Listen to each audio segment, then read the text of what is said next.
Huh?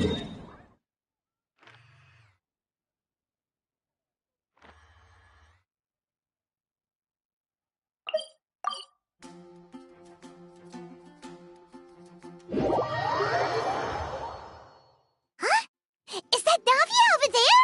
Oh, it's been a while. Let's go say hi.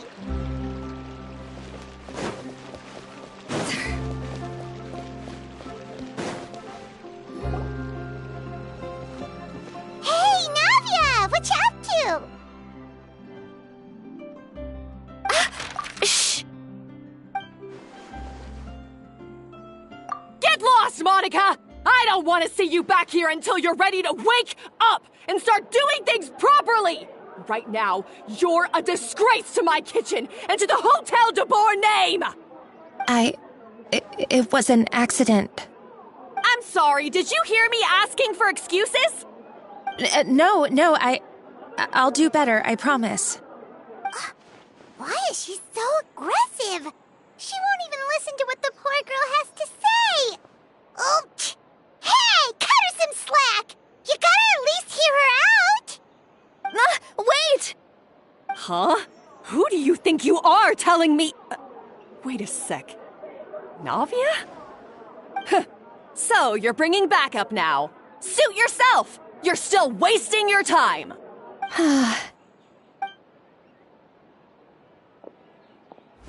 Savannah, is this how you always treat your staff? My staff is right. I'm the one in charge here now. And last time I checked, the Hotel de Boer doesn't take orders from the Spina di Rosula. Of course. How you run your kitchen is none of our business. But when a member of your staff is so overworked he becomes gravely ill, that most definitely is our business. We're going to stand up for him, whether you like it or not. Overworked? I've said it before and I'll say it again. If Fermon can't handle the job, then tough luck. There are plenty of other capable people I can hire instead. But Philmont can do the job, he just... Monica, back inside, now! Huh? But you said I shouldn't come back until... Just do as you're told, and not another word out of you! Come on, we have work to do! Wow, what a horrible person!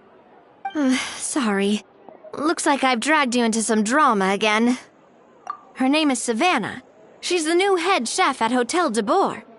Ever since she took the job, she's been enforcing a brutal work regime and putting a huge amount of pressure on her staff. One guy was so overworked, he collapsed from illness. He's been bedridden for days, and he can barely even talk properly. I'm sorry. It's all my fault. I don't deserve to be a chef.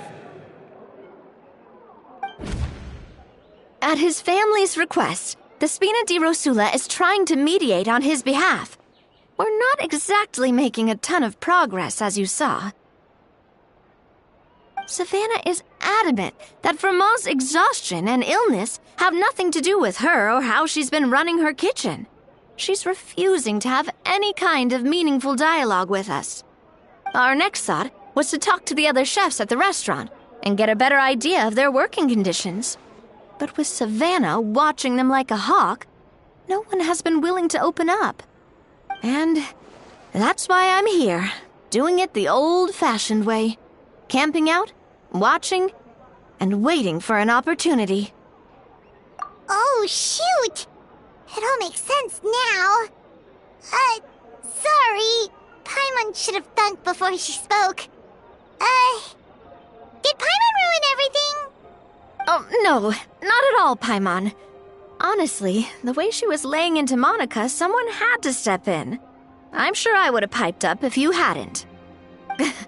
And besides, I don't really think I'm built for espionage.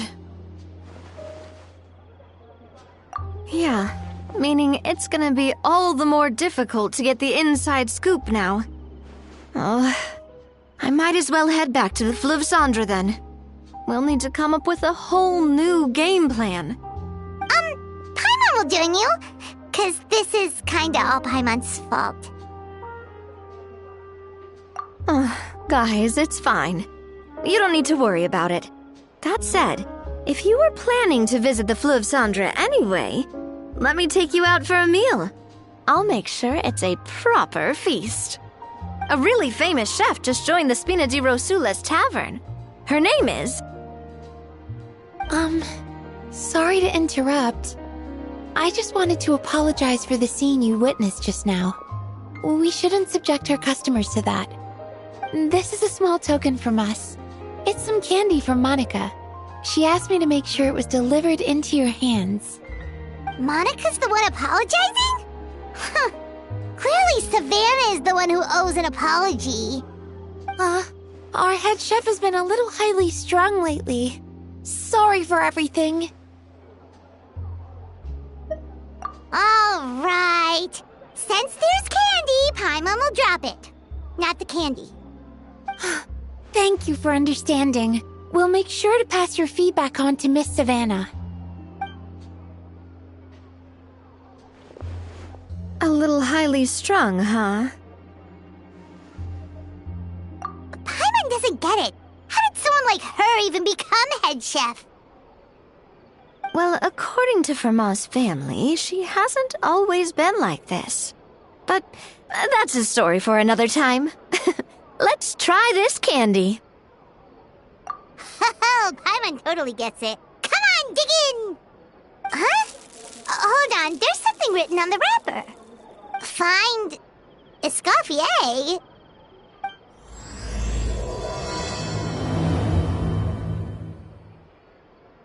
Escoffier? Could this mean... Huh? You know that name, Nadia? Yeah. Let's stick to the plan and go back to the Fleuve Cendre for now. Hey, there's a newsstand over there! Wanna grab a copy of The Steambird? We know our Fontanian friends love a little drama. There's no way they've let their readers down. Isn't that Charlotte? And standing next to her, surely that can't be... Kaniche? How about... Lost treasure resurfaces at last. Behold the beauty of the Remurian teacup.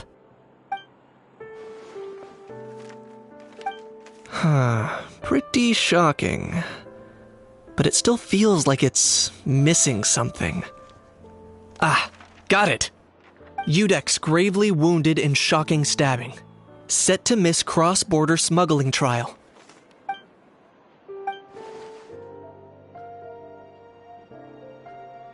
Huh? What? Did Paimon hear that right? Neuvillette was stabbed and gravely wounded? No, surely that can't be right.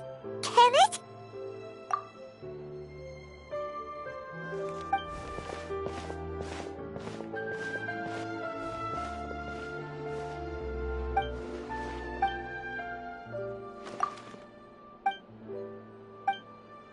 Hey there, you two. Fancy running into you here. Yeah, that, and also a less than pleasant shock. What the heck was all that about a Saurian meat restaurant and the Udex getting stabbed? Please say you weren't being serious. Trading tabloid headlines? Yeah. Charlotte and I were having a little contest to see who could find the most ridiculous fake news stories. Either I got lucky, or I have a knack for honing in on the most outrageous material.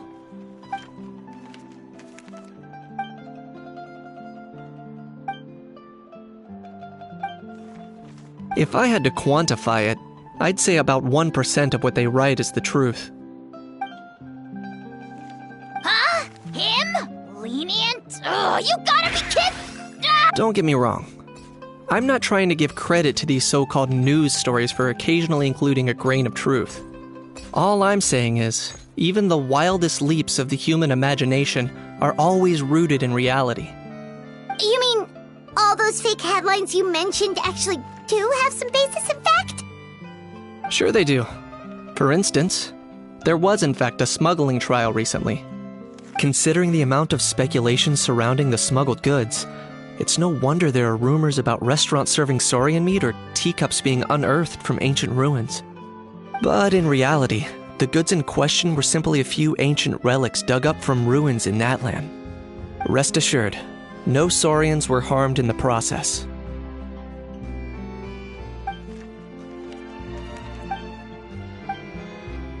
Oh, okay! Paimon was so busy freaking out about those headlines that she totally forgot to ask why you're here in Fontaine, Kinich.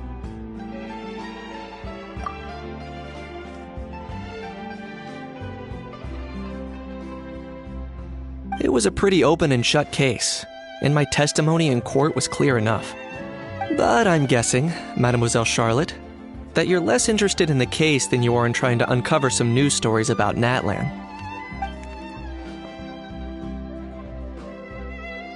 I appreciate your kind invitation, but like I said, storytelling isn't really my forte.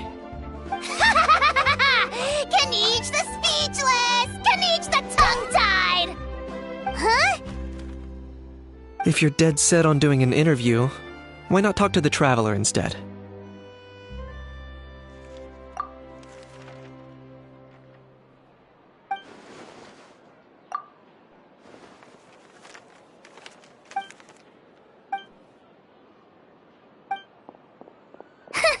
Charlotte never stops, does she? Anyway, Paimon just has to ask. That owl thing that popped out before, or was it a howl? It kind of looked like a howl, but at the same time... Oh, that thing. Yeah, that was a howl. Huh? What's up with him? Like, he's still noisy, but he's way quieter than before. It's like he's trying to hide or something. Could be. Not acclimatizing? Aw, poor Almighty Dragon Lord is not feeling well. Too bad he can't come out to argue back. What do you mean? There's nothing physically wrong with him. It actually has to do with a strange law we learned about after arriving in Fontaine. Apparently, it's forbidden to release flying objects within Fontaine city limits during the first 3 days of each month. Paimon sure does. Paimon's been down this road before. There's an easy solution. As long as Kinich holds onto a house tail, he'll be considered an Almighty Dragon Lord balloon, not a flying Almighty Dragon Lord. Not gonna lie, I was considering that. But Ahau wasn't too thrilled with the idea of huffing and puffing away in the form of a mini helium balloon. That said, it's pretty annoying how he keeps randomly popping up all of a sudden. Anyway, this morning I saw a notice outside the Palais Mermonia about an event that's set to take place outside the city soon. Something to do with filmmaking. I hear that's all the rage here.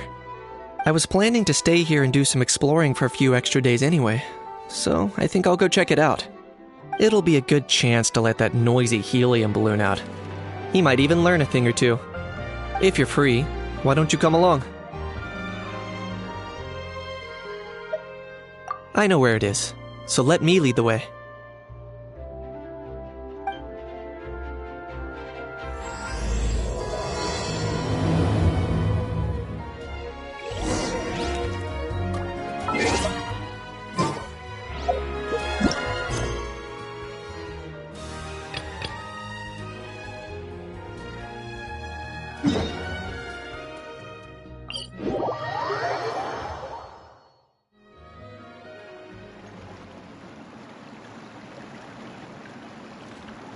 So, who is this Escoffier, anyway?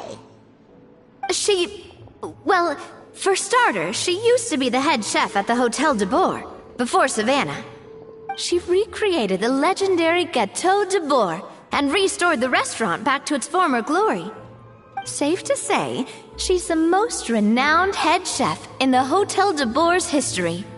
After the culinary genius Modeste himself. Gâteau de Boer? That's the super exclusive cake that they only sell a few slices a day, right? Wow. Why the heck would she let Savannah take her place? Well, apparently, the Hotel de Boer was reported for a safety incident. Someone claimed that the kitchen was adding an illegal substance to their menu. But none of the chefs had any idea how it could have gotten into the food. In the end, Escoffier decided that as head chef, she should take responsibility, and she was sent to the Fortress of Meripede. The Fortress of Meripede?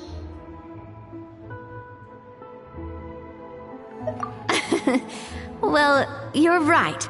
The quantity of the substance they found was fairly minimal. Even the guards believed the whole thing was probably just an accident.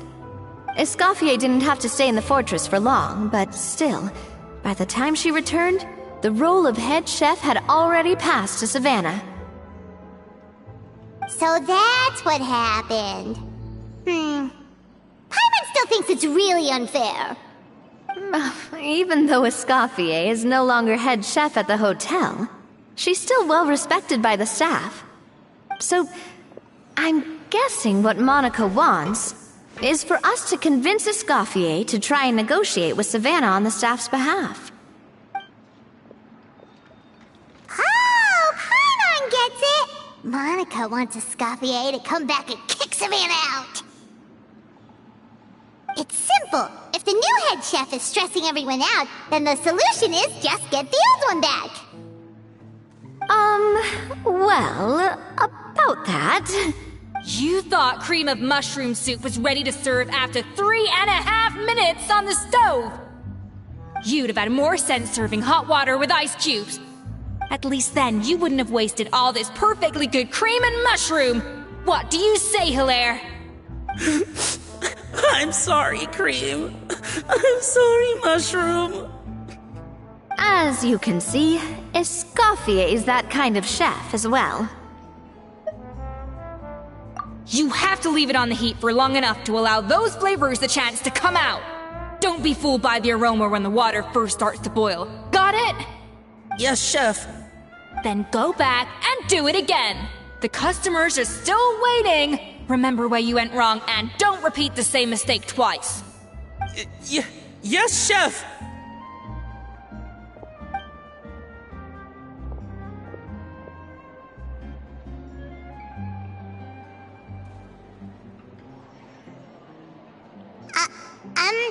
Excuse us,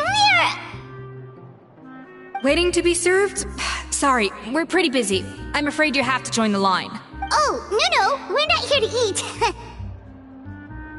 So you're not paying customers? Then I'm afraid the wait will be even longer. It's hard to talk to Escoffier when she's in the zone. Let's take a seat. We can catch up while we wait.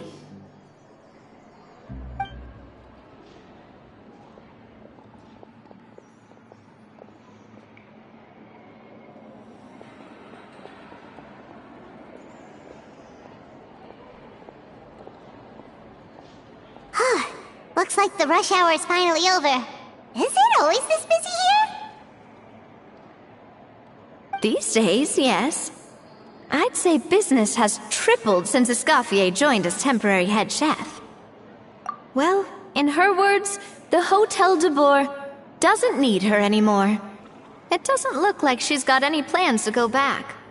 I guess I'll be heading off then. Wait, take these home with you. We can't serve them now, and there's no sense in letting them go to waste. Oh, thank you, Chef. For what? Like I said, I just don't want them going to waste.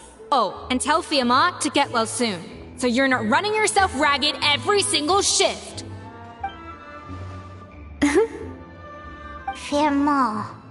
That's the second time we've heard that name. Who is that again? He's the chef that fell ill from stress. Hilaire is his son, and with Mom stuck at home taking care of Dad, he decided to pick up some work to help pay the bills. Escoffier knows their situation, so she's been making some extra food every day for him to take home. Hey, I heard that, Navia! I've told you before, no one's making extra food. Hilaire is making blunders in the kitchen, and I can't serve his failed dishes, so he might as well take them home. Yeah, failed dishes that just so happen to be nutritionally complete every single time. So you two must be the world-famous traveler and his companion, Paimon. Yes? Is there something I can help you with? Oh, so you know us already. We'll skip the introduction then.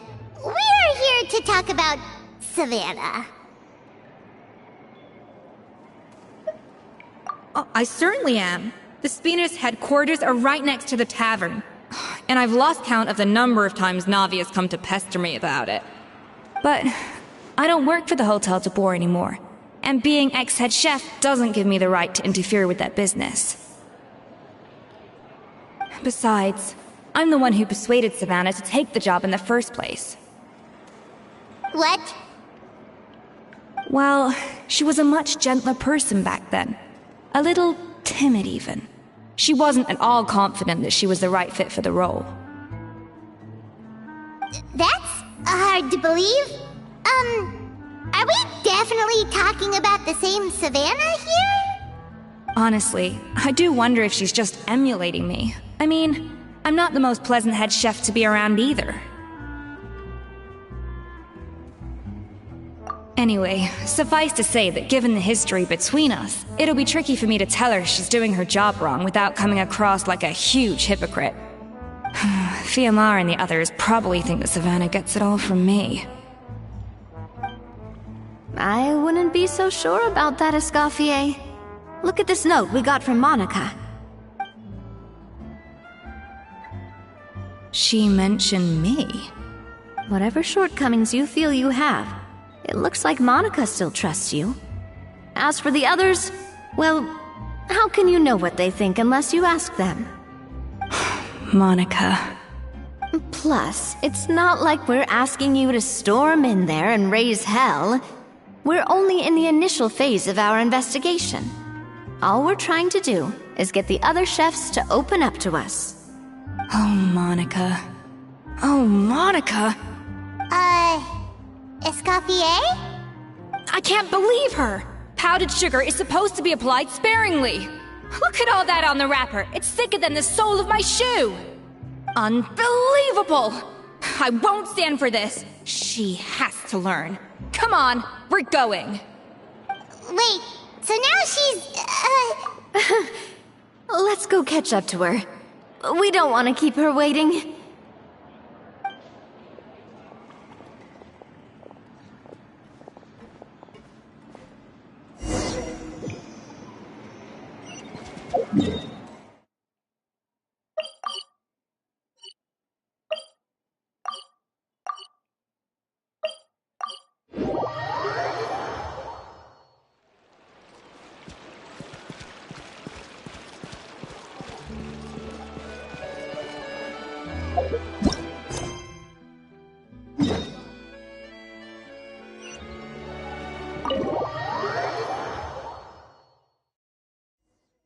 Wait, she looks like... Is that Escoffier? I'm sorry. I'm so sorry.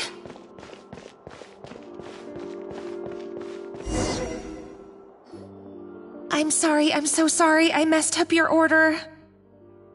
Oh, I wouldn't go that far. Maybe the taste is a little off, but if you hadn't brought it up, I don't think I would have noticed.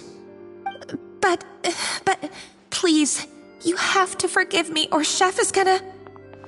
Okay, I know. I'll kneel before you. What the heck? Get up, Monica! Can't you see that you're just making your customer feel more awkward? Escoffier? If you want forgiveness, then do what any self-respecting chef would do. Make the dish again. And this time, get it right. You cannot go begging your customers to feel sorry for you. Savannah said that I'm not allowed back in the kitchen until I've corrected my mistake. But if I can't go back into the kitchen, I can't do the dish over. That's some backwards logic. How can you fix your mistake without being allowed to cook? If this is what Fermat had to put up with, then no wonder he had a breakdown. We apologize for interrupting your meal, sir. It's fine. With my layman's palate, it's not like I can tell the difference anyway. I was actually quite enjoying my meal until she appeared out of nowhere and started apologizing. Gave me a bit of a fright, to be honest. Oh, well, it's because Chef Savannah tasted a bit of the leftover soup from my pot and then threw me out of the kitchen. Gosh, that's pretty strict. Has she always been that way? I don't recall things being like this when Escoffier was head chef here. I gotta say, you're all looking a little worse for wear these days. I mean, Escoffier was strict too, but I think the difference is that her criticism was more constructive, so you knew what you did wrong and how to improve, and we all knew that it came from a good place. Chef Escoffier was hard on us because she truly wanted us to reach her level. But these days, whenever we make a mistake, we just get told to wake up, get your head in the game, or just do it again. And it's only gotten worse since word got out that Chef Escoffier had started working again in the Fleuve Cendre. Monica, you don't need to call me chef. I'm not the boss here anymore. Yeah, but through no fault of your own. What happened back then, that wasn't on you, and all of us know that. That banquet was a huge event, and so many staff were involved every step of the way. With so many moving parts, there's no way of knowing how that Lumiline ended up in the food we served. Lumiline? What's that? A new drug from the Fontaine Research Institute, produced from an extract of the Lumitoile. Apparently it sharpens the senses, so they used it to treat people with impaired responses to stimuli. Oh, yeah, I've heard about that. They found out you can use it as a flavor enhancer since it stimulates the taste buds. Makes things pretty addictive. They also found that overuse can have mood-altering effects and even lead to nerve damage, so it quickly ended up on the guards' list of controlled substances. Unfortunately, however, some food products containing the additive had already made it to the market by the time the guards banned it from the restaurant industry. Everyone knows that in all likelihood, someone probably just purchased a batch of contaminated ingredients by mistake. But you took all the blame. We all know why. You just didn't want to see this turn into a place where tensions are constantly running high, because everyone's suspicious of each other all the time. And now look at you, a fry chef in the Fleuve Cendre. What are you trying to say? Sure, the Spina's Tavern is no Hotel de Boer, but come on, it's not that bad, is it? Oh, the Fleuve Cendre, you say? Great. That's where I'm dining from now on. Monica, I'm very happy with my current job. And there's no changing the past. We just have to let bygones be bygones. Besides, at the end of the day, I was the head chef, regardless of whose mistake it was. Ultimately, the responsibility lay with me. If only Savannah was half the boss you were. I'm sorry? Do you have a problem with my conduct as head chef? No, chef. So you do remember who's boss? Escoffier? I thought you'd left this place for good. What are you doing back here? What happened to you, Savannah? Why are you acting like this? When I turned this place over to you, You made me the head chef and gave up your right to tell me how to do my job. You're not the boss here anymore, so stop acting like you own the place. Whoa. Sounds like someone has a chip on her shoulder. Oh, Savannah! My God, have you grown a temper since I last saw you? Have you put even half the amount of energy into improving your cooking skills, or are you still using the Pluie Lotus as an off-brand marcotte, thinking no one can tell the difference? That's none of your business! What happened to not storming in and raising hell? Ho ho! I was not expecting to see something this spicy as soon as Escoffier returned. Huh? Fanagem? Aye, miladies. Might I make a humble suggestion? Given that we have ourselves a tête-à-tête between chefs at the Hôtel de Bord, I dare say it would be de rigueur to settle this the traditional way. The traditional way? That can only mean one thing. That's right. I'm talking, of course, about the tradition established by Modeste himself. The cooking contest! According to legend, the founders of Hotel de Boer, Modeste and Savelli, used this method to resolve all of their disputes.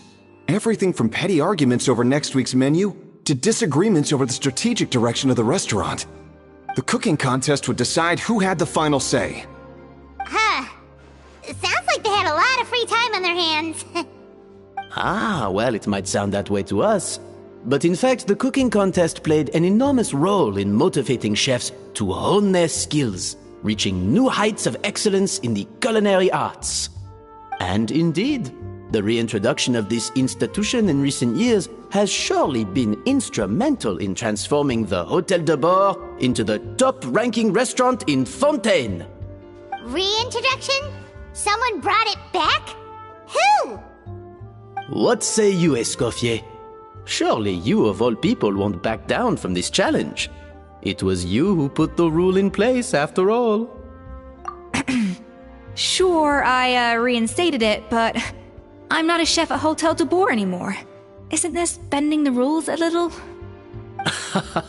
I see no issue as long as both sides agree to the terms. We could simply treat it as an exhibition of sorts. Savannah, any objections? Exhibition. Huh. No. If we're going to battle it out, let's put it all on the line. If I lose, it's up to you what happens to me. I don't want anything to happen to you. But if you lose, you hand over the Codex de Boer to me. What? The Codex de Boer? Only the legendary handbook written by the original head chef Modeste.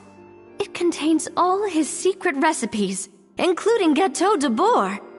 It's the greatest treasure in Fontaine's culinary world, and only the present and former head chefs of the Hotel de Boer have the right to read it. Present and former? Wait, but that already includes Savannah, though. What do you want that old thing for? You have your own copy, don't you? Don't take me for a fool. You know perfectly well what I mean. I want your copy, the original version, the one you took with you when you left us. I'm sorry, I must be missing something. You know, there's no difference between the original and the copy, right? They contain the exact same recipes. Stop trying to change the topic. What's wrong, Escoffier? Scared you're gonna lose to me? Or are you scared of me getting my hands on the original codex? Savannah, you may remember that we gave her the original as a parting gift, to thank Escoffier for her years of service. Asking for it back feels a little, Oh, I'm sure it won't be an issue, as long as both sides agree to the terms. Those were your words, weren't they? And as for the contest itself, let's make it a bake-off. Gâteau de Boer, per the recipe in the codex. Well, Escoffier, you against me. Are you in or out? You sound surprisingly confident. Alright then, let's see how much you've actually grown. I hope you surprise me, Savannah. I'd hate to find out that all you've learned after this long is how to chew people's heads off. Believe me, I'll show you. Escoffier, are you sure this is a good idea? You accepted her terms a little... I do apologize. This whole ordeal reflects rather poorly on us.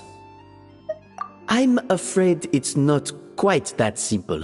The Hotel de Boer runs as more of a partnership, you see.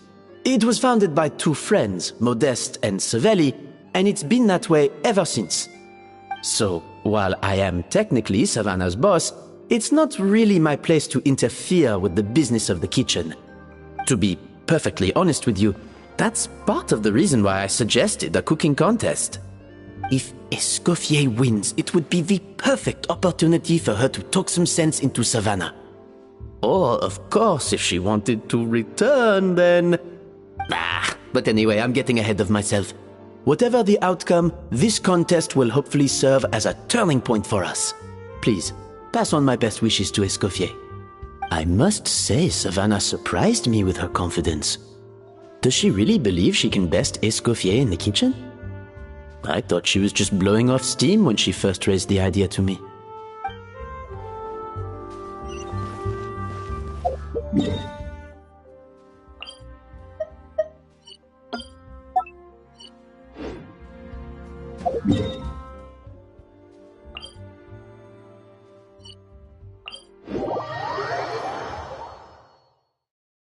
Oh, it'll be fine. Let's head back to the Fleuve Cendres so I can...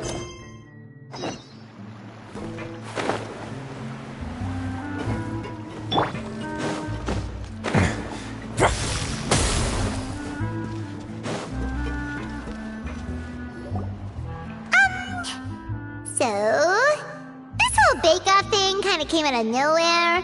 Was it really sensible to just go along with it? Well, I got a sense that she's holding something back. But we chefs always express ourselves in our cooking. So if she won't talk, this might be the best way to find out what's really going on with her. Huh? Holding back?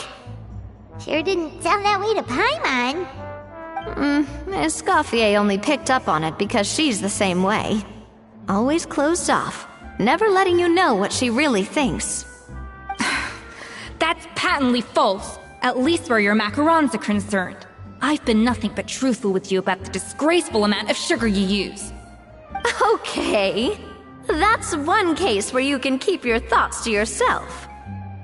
Oh, that? Well, it's not so much a recipe book as a diary of Modeste's adventures. Back in the day, he and his good friend Savelli explored far and wide, partly adventuring, partly looking for new ingredients and developing new recipes. Their creations had an enormous influence on the course of Fontaine cuisine, turning it into a much more vibrant and diverse scene. For instance, legend has it that the original Gâteau de Bourg was made using a special secret ingredient that Modeste discovered on one of his adventures. So rare was the ingredient that they could never make more than 16 slices of the cake per day. But everyone who tried it claimed that it was one of the most blissful and invigorating things they had ever tasted. Modeste and Savelli went on to found the original Hôtel de Bourg, which catapulted them to stardom in Fontaine's culinary world. Especially Modeste. He was hailed as a once-in-a-generation genius, and over time, the recipes from his adventure log became known as the Codex de Bourg. Ah, Paimon's heard this kind of story before. Armed with the Codex, the Hôtel de Bourg took its rightful place as the finest restaurant in the land, serving those recipes for centuries to come. Something like that? What? No, of course not. Cooking is a constantly evolving art form. How could any restaurant survive if they only served food that was popular last century? Anyway, never mind centuries. Savelli and Modeste parted ways not even 10 years after their rise to fame. Then, Modeste passed away while he was still in his prime. And that was it. The end of the Hôtel de Bourg's heyday. It fell into decline, and for most of its history, it was just a nondescript place with a couple of cheap tables. It's only in recent decades that it started recovering. Even then, it still took numerous relocations and changes of management before we finally ended up with Vanigem and the restaurant we have today. Oh! So the Codex really isn't all that, then. Paimon figured it was like one of those mystical books they have in Liyue's martial arts novels, where the main character learns all their secret powers from. Yes, well, that's fiction, and this is reality. You can't meet the tastes of modern diners by following some ancient recipes from a dusty old book. Case in point. Even the Gâteau de Bourg they sell now is actually Escoffier's reimagination. Wait, really? Why though? Didn't that recipe make it into the Codex? It did, but like I said, it's the dusty old book now, and the records aren't as legible as they once were. Not to mention that there's no way of finding the secret ingredient Modeste wrote about. So, reimagination is right. I consulted some historical records and took what I could from the Codex. But ultimately, the Gâteau de Bourg today is my own recipe. As for why we gave it the same name and kept the tradition of only selling 16 slices a day, well, you've got Vanigem's business sense to thank for that. Oh! Huh. Well, that kind of takes all the mystique out of it. Hey now, it might not be the original Gâteau de Bourg, but it's still the most delicious cake in Fontaine today. And who knows? Maybe Escoffier's version is more suited to your palate. Just think, if the original truly was the perfect cake you're imagining it to be, there's no way the recipe would have been lost to history, right? Not to mention that the Hotel de Boer never would have fallen into a slump. Anyway, before I left my role as head chef, I made a copy of all the recipes from the Codex, including my own improved versions, and turned them over to Savannah. So why is she so interested in the original copy? Could it be a symbolic thing? Like, whoever holds the original Codex de Boer is the true head chef? Well, it was clearly precious enough to give to Escoffier as a parting gift. Meanwhile, Savannah only got a copy. Maybe from her point of view, it's like management doesn't truly see her as being worthy of the role. You think so?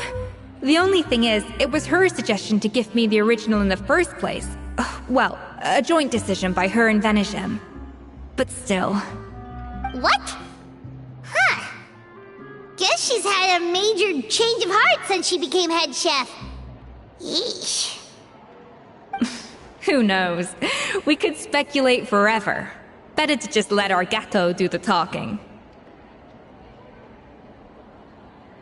It means vesting her in this bake-off, and then getting her to explain herself, even if I have to beat it out of her with a spatula. However much she's changed since we worked together, I believe that she still has her chef's pride. And if she respects the art, she'll respect the outcome of our contest. Well, I'm confident that you and your spatula can get justice for Froment. All you need to do now is win the contest. But that should be a breeze for you. Let's not get too ahead of ourselves. Gâteau de Boer is very complicated to make. Usually, it takes 3 chefs working in tandem to cover everything. Now, if I had to push it, I could probably do the work of 3 chefs myself. But I'd prefer to play it safe if I can find a couple of assistants in time. Well, that's easy. The 3 of us are veterans in the kitchen. You just need to pick 2 of us. Well, I have heard the Traveler is an accomplished cook, as well as a warrior. But be warned, I will hold you to exceptionally high standards. Think you're up to the task? Oh, count me in too. I've spent weeks perfecting my macarons after your scathing review. Even if it means competing against the Traveler, so be it. I'll show you what I'm made of. Confident. I like it. Alright, let's start with some elementary mise en place. Show me your knife skills. I've always called it chopping stuff up, not mise en place. But it's basically the same thing, right? Oh, Navia. The difference in your case is that mise en place is chopping stuff up without... Looks like you found that easier than I expected. Yeah, thankfully it was pretty straightforward in the end. You made it sound like we'd be carving statues out of fruits or something. Well, brace yourself, because the next step is anything but straightforward. I'll be using this cold press to extract flavor compounds from the ingredients. A kind of special food processor I got the Fontaine Research Institute to make for me. It uses cold temperature extraction to isolate the essence of cooking ingredients, which can then be used to flavor dishes more precisely. But this isn't exactly standard kitchen equipment, so that probably didn't make a whole lot of sense. Let me give you a demonstration instead.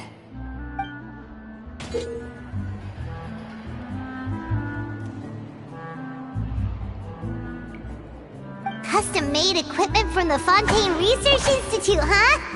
That's some pretty high-tech food prep. Paimon's never used anything this weird before. Cool! No, weird.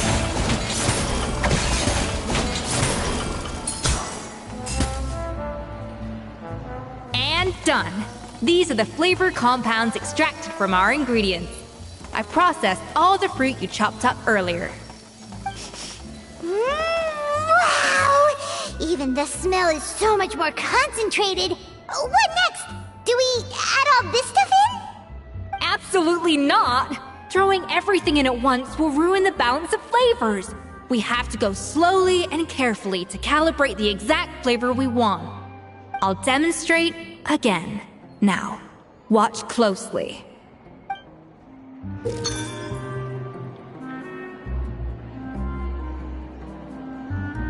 Slowly and carefully.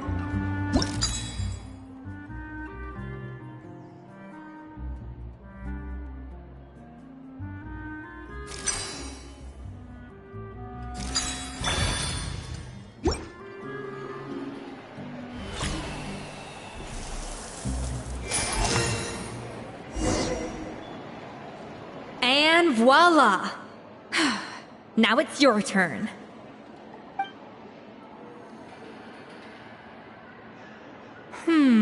Not terrible. Considering this was everyone's first time blending flavor extracts, it could have been worse. But the traveler's work was surprisingly good. Are you sure you've never done this before? You got almost perfect results on your first try. Oh, well, they do say adventurers are multi-talented folks. Now I've seen it firsthand. Alright, now for the part I've been looking forward to. I want each of you to cook something from the Hotel de Boer's current menu. I'll judge your submissions and give you a final score. That's right. The true test of your cooking skills is the finished product. It'll be good practice for the contest itself. Now get to it. Chop chop!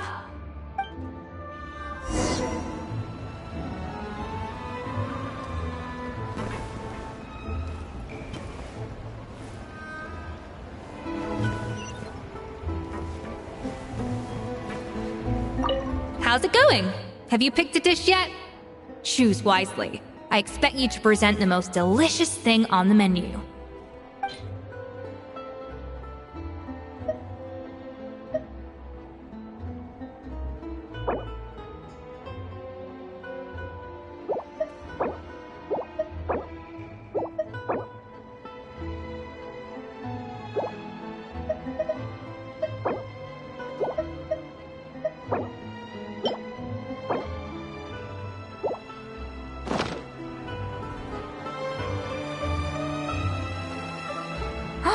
Look at that! With the grace of a snow-winged goose, as I like to say. Now, let the grating commence.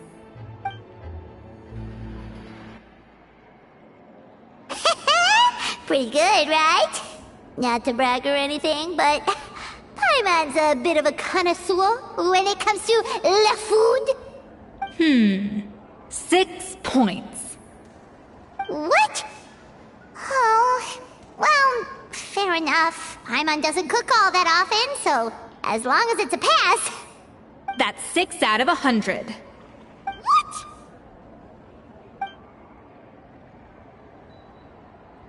You say you're a connoisseur, but it's quite clear from this dish that you have far more experience consuming food than creating it.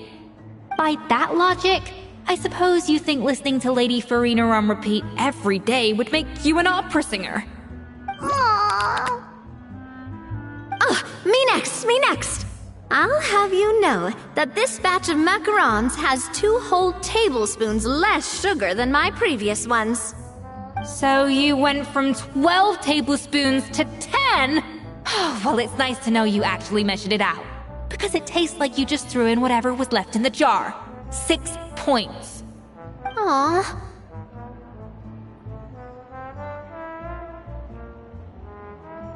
Now to the final dish. So, what do you think? This is our last hope. 8 points. Darn, that's barely higher than what we got. Not exactly. The color is spot on. Beautiful aroma. Excellent presentation. I have to give this one 8 points out of 10. Maybe even 9 points. Huh? How did you pull that off? Don't get me wrong. There's room for improvement. But still, this is clearly the work of an accomplished chef. I can tell that you've put many hours of work into honing your skills in the kitchen. I can really taste the grace of the snow-winged goose in this dish. The traveler's journey, with all its trials, tribulations, and setbacks. Not to mention the frustrations of having a picky eater for a partner. Hey, you made that last part up! No way did you taste that! Well, it looks like I lost fair and square. I guess you'll be taking the Traveler as one of your assistants then? But if it takes 3 chefs, that still leaves 1 slot remaining. Maybe Paimon and Navia should keep practicing and see how it goes? Chef Escoffier! Oh, it's Hilaire! What brings you here? I heard the news about the cooking contest. You're doing Gâteau de Bois, right? I was just wondering if you needed any help. And you think you're up to the task, do you? Oh, no, I know I'm not there yet. It's actually my dad who wanted to help. Firma, last I heard, you could barely get out of bed. Chef Escoffier, Navia, Traveler, thank you all so much for everything you're doing for me and my family. I've had enough of sitting around at home while you run yourselves ragged. If you let me, I'd like to help you win this cooking contest. Yeah, I was gonna say the same thing. Don't you worry. I'll be fine. I'm feeling much better now. I'm sorry. I know I've been rather useless these past few days, but not anymore. The fact is, I'm a fine chef, despite recent events. I've proven myself in the Hotel de Bois kitchen, so if anyone's qualified to work under Chef Escoffier, it's me. I think. I hope so. Firma, have you even set foot in a kitchen since leaving Hotel de Bois? I have not, but I'm fully rested now. I know I can handle it. I'll prove it. Let me whip something up for you right now.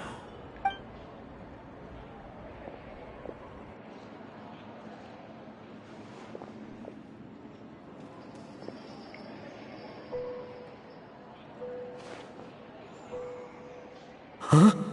That's strange. Why are my hands shaking? What do you call this, Firma? I can't seem to grip my knife. Do it again! Again! Again! Hopeless. Get out of my kitchen yesterday.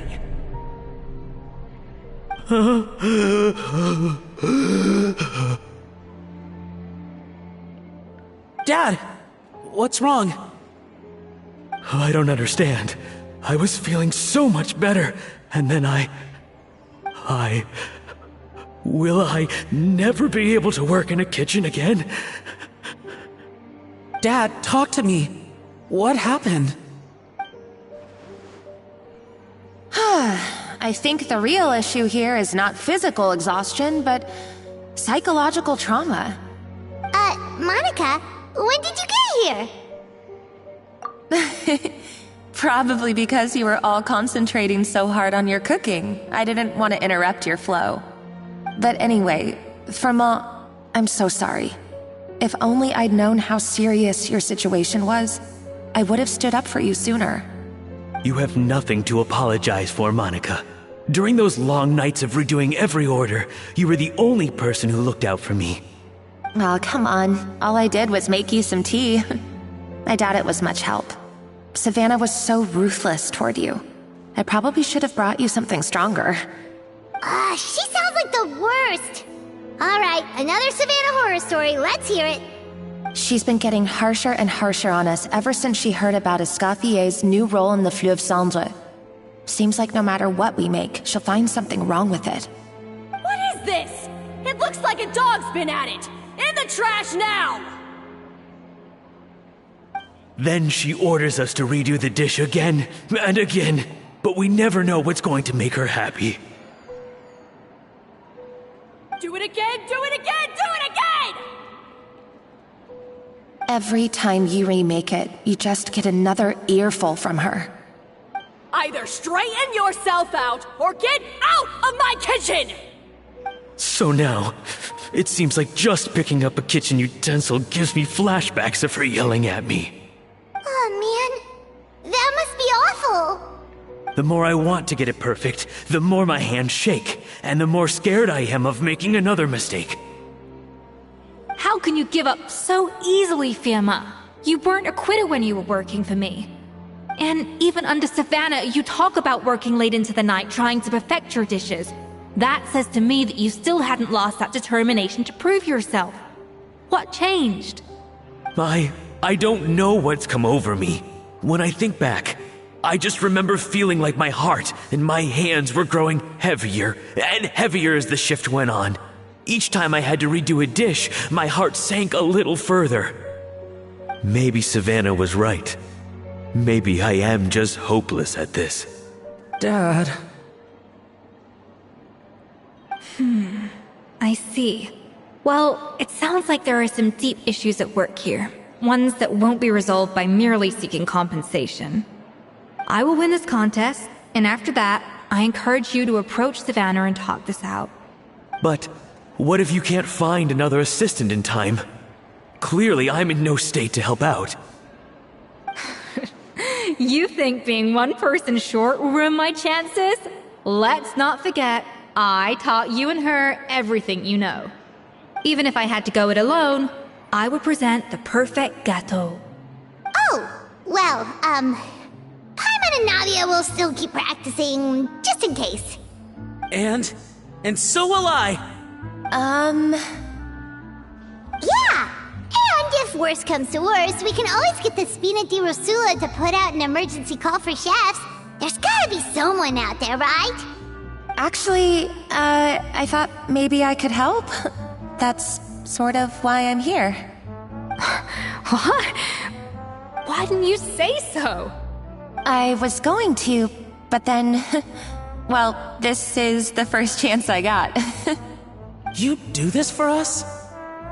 Thank you so much, Monica. Alright, fine by me. But aren't you still working for Savannah? Joining the other side seems like a guaranteed way to put your future employment in jeopardy. I know, but it's all right. I've made up my mind. With the way things are, I can't keep working for Savannah much longer anyway. Unless I want to become the next Firma. I'm done with sucking it up. It's time to try and turn things around. If this cooking contest can get Savannah to see the error of her ways, then I'm sure she'll forgive me for this.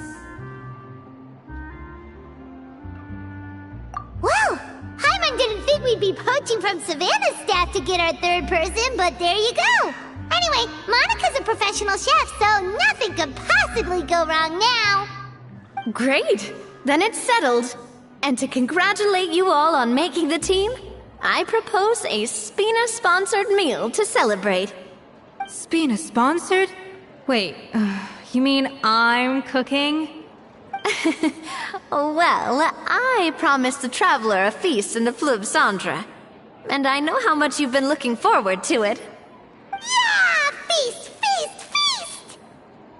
Alright, if you insist, then prepare for some of the finest food of your lives.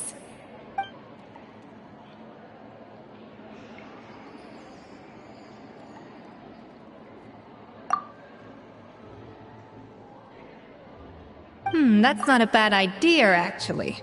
Wait, hold on. You need to finesse that further.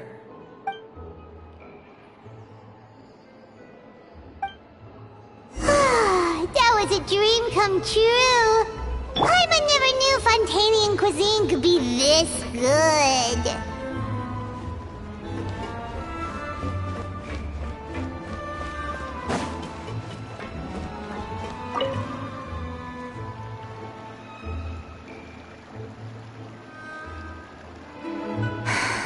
Why, Savannah? Why? Oh, nothing. I was just flicking through the original Codex de Boer. I wanted to see if there was anything I'm missing. Something I hadn't noticed before. That might explain why Savannah's so desperate to get her hands on it. But I can't find anything. It's just some hastily scribbled recipes in between diary entries from Modeste's adventuring phase. And most of it's not even legible anymore. The copy I gave her not only has all the recipes in full, but even includes my own private tips and notes from years of experience. Surely that's infinitely more useful than this old thing. Yeah, maybe. Still, it's just hard for me to imagine that the Savannah I knew would go to all this effort just to make a point. We were. At least I always thought we were. She was a little shy, but meticulous with everything and everyone she dealt with. She made a few mistakes here and there, but she was quick to correct them whenever they were pointed out. And she was always striving to improve as a chef. Those qualities are why I recommended her to replace me as head chef. I never imagined for 1 second that she'd cause Fiamma and the other staff so much grief.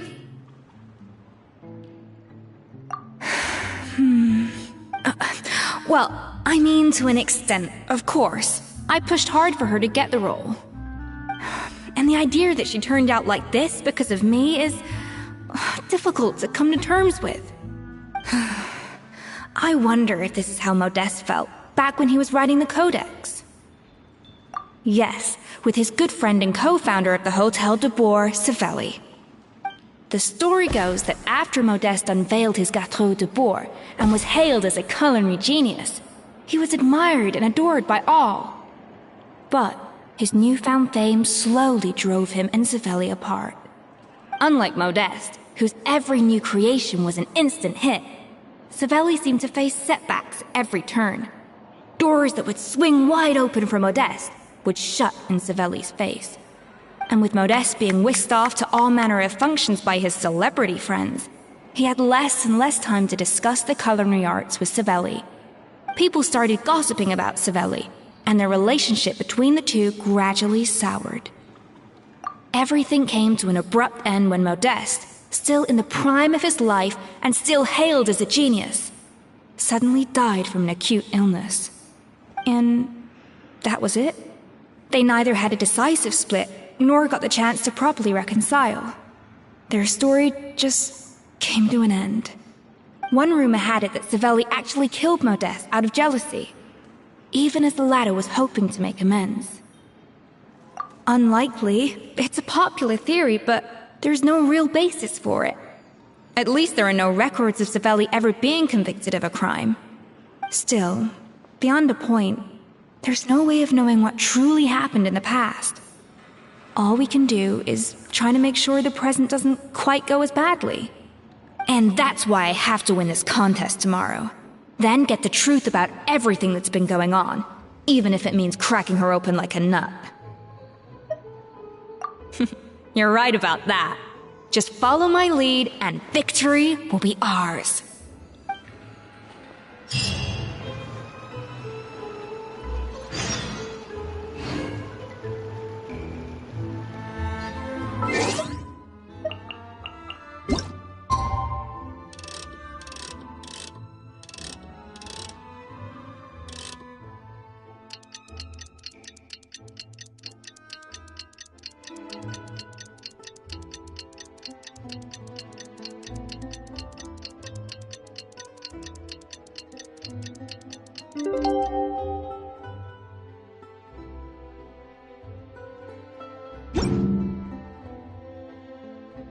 Even the It's cooking contest day! To the Hotel de Boer!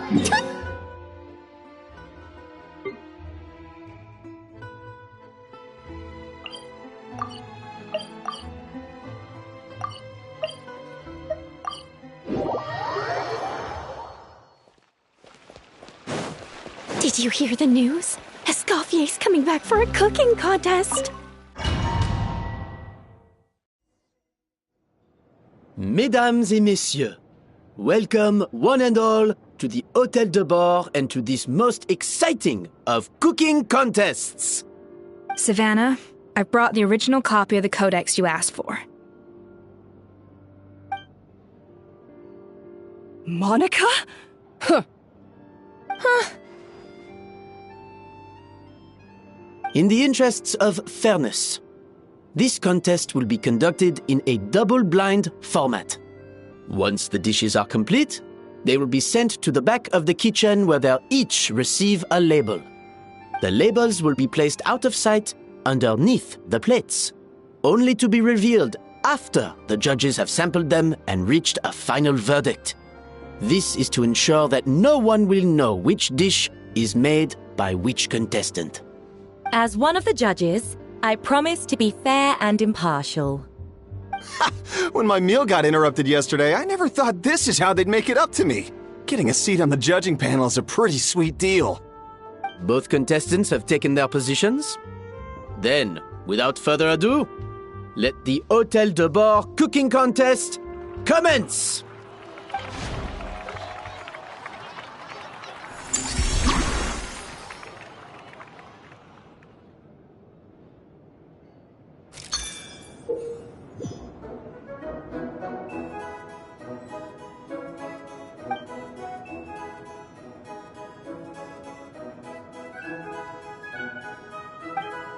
Monica, even the best chef in the world can't flavor their food without prepping the flavoring.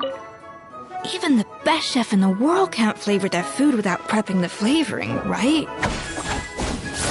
Alphonse! Gaspard! Get to work! Do not disappoint me! Looks like our two head chefs are raring to go. Like an oven on full blast, this competition is quickly heating up.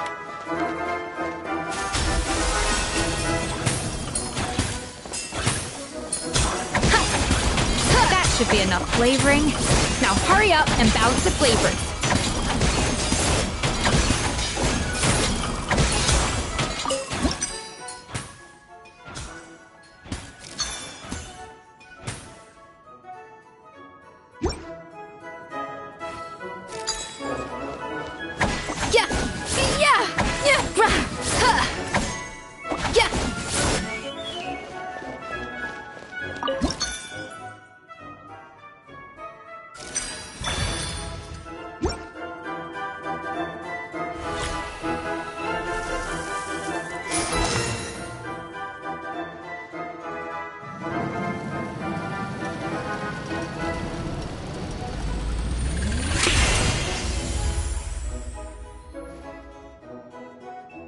Come on, Escoffier!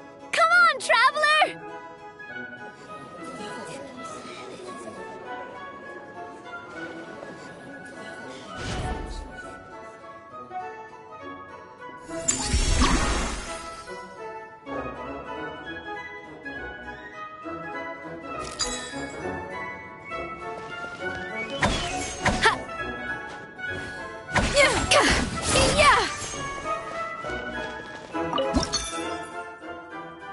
The balance of flavors is about right, but the quantity is too low. Alphonse! What are you playing at? Not how I taught you to do it! Stop horsing around and do it again! Yes, chef!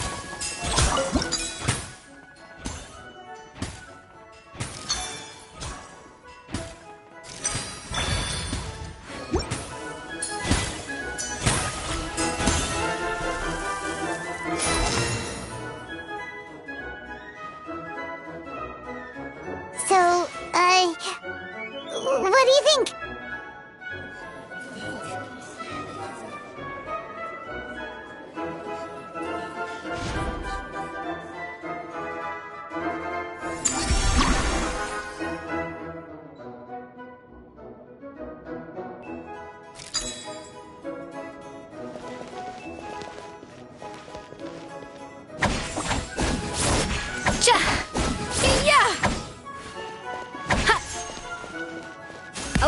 Escoffier is already on the final step of the recipe. Let...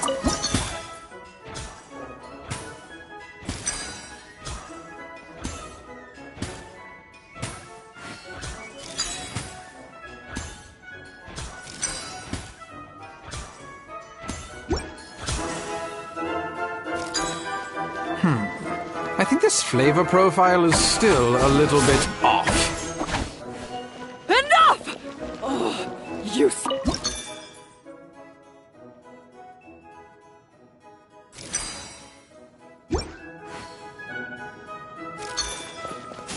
Wow!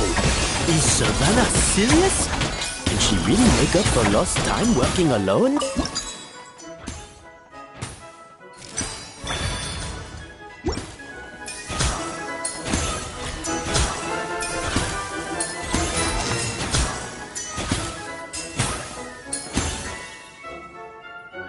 You can't match Escoffier's talent.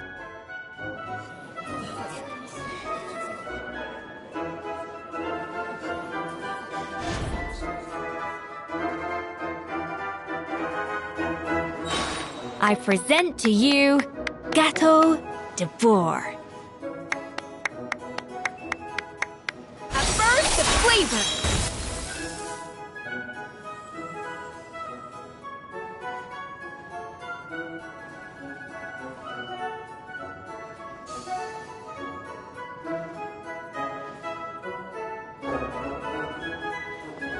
That was perfect! We were like a flock of snowing geese, completely in sync, working gracefully and elegantly together.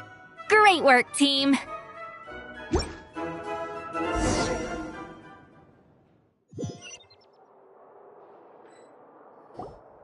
Time's up!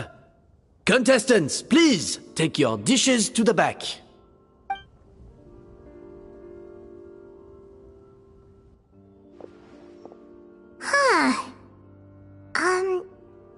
That guy was right. You really can't tell whose is whose just by looking at them. We both made the same dish after all.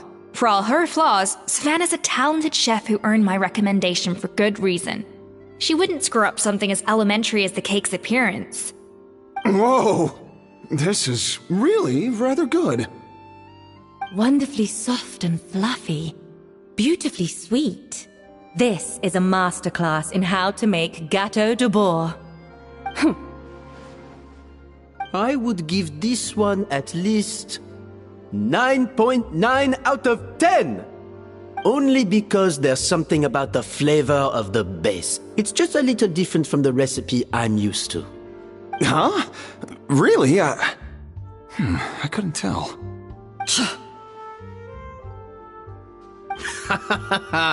All right, on to gâteau number 2. I haven't had a single bite and already this aroma is a delight to the senses.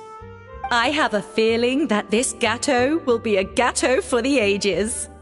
How exciting! I'm gonna dig in.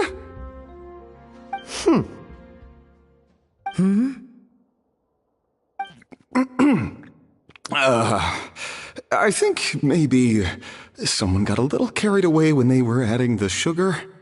Not just the sugar, it's the flavors too. This is all over the place. Who made this? It appears the decision is unanimous. This gâteau is far below the standard we would expect. And Paimon thought this might actually be close. Turns out she can't bake to save her life.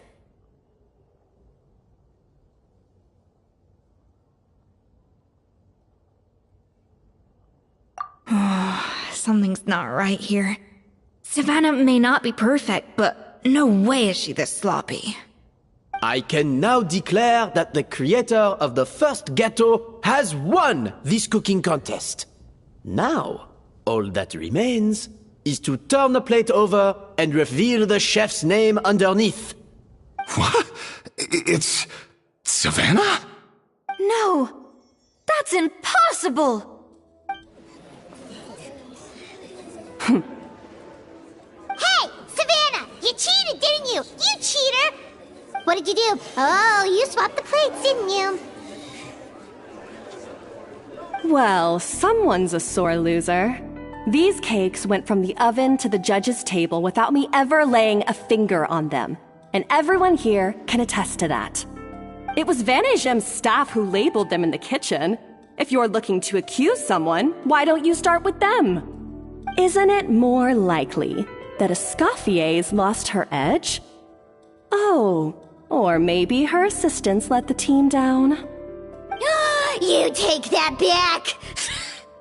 Judges, we demand a rematch.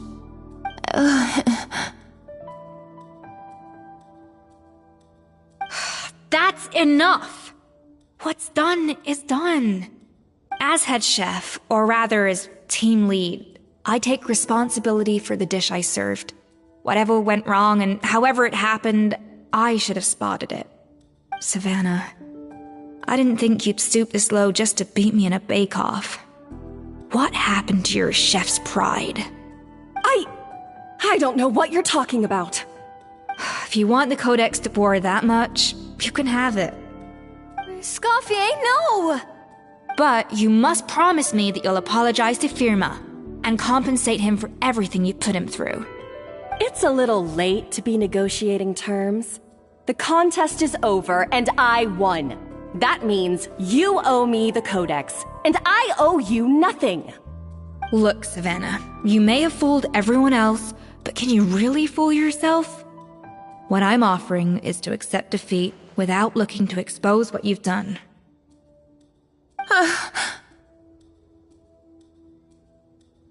But only on the condition that you promise to stop putting so much pressure on your staff.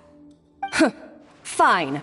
I'll treat this as your final handover of duties from one head chef to the next. So, will that be all, ex-head chef? Or is there any other unfinished business you'd like to leave in my hands? I didn't mean that to be a scolding from your former boss, just a word of advice from a fellow chef and a friend. But I don't know if you're even open to input from other people anymore. I know what I'm doing. I don't need your advice.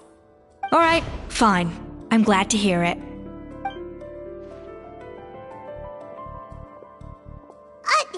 Escoffier! The Codex de Boer! Finally. Now, at long last, I will succeed. Escoffier? How could you let her get away with this? Yeah! The Codex is a souvenir of your time here! Doesn't that mean anything to you? It's alright. It was just a bake-off, not the end of the world. I'm already over it. Besides, it's not all bad. She agreed to compensate Firma. That's mission accomplished for the Spina. Honestly, if I'd have known that giving her the Codex would solve everything, I'd have just done that in the first place. I mean, why bother with the whole cooking contest? It's such a waste of time and energy.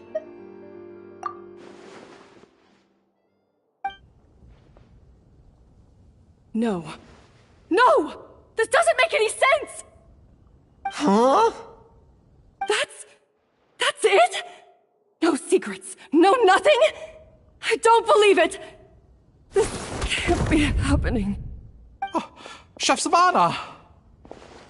Savannah?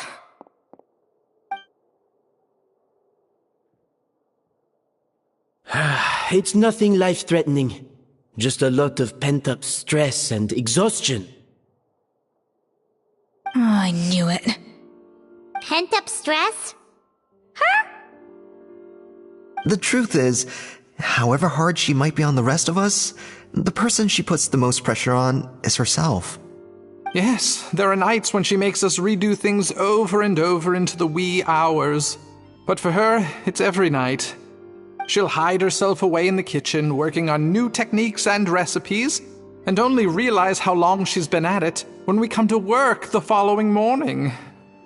But why? Why would she do that? Our best guess is, she doesn't want to be seen as less of a chef than Escoffier. And there it is. Even so, that's no excuse for taking her anger out on the rest of you. Yeah, and it's definitely no excuse for cheating in the cooking contest. About that, we honestly have no idea how she did it. We were focused on our own work the whole time, like she asked. Leone and Argalia were the ones I tasked with labeling the cakes. I've already spoken to them both. They're at a loss to explain it too. Not to worry. Come on, Join me downstairs. I'll interrogate the guilty gâteau myself.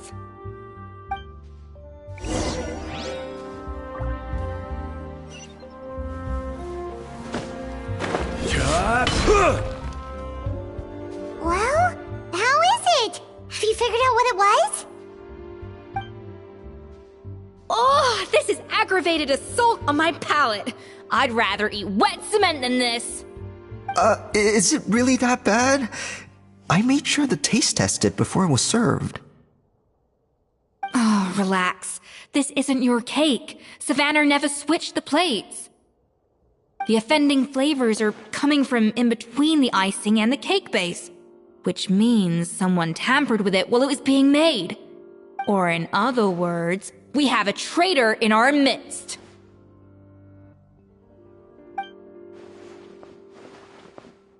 I'm sorry.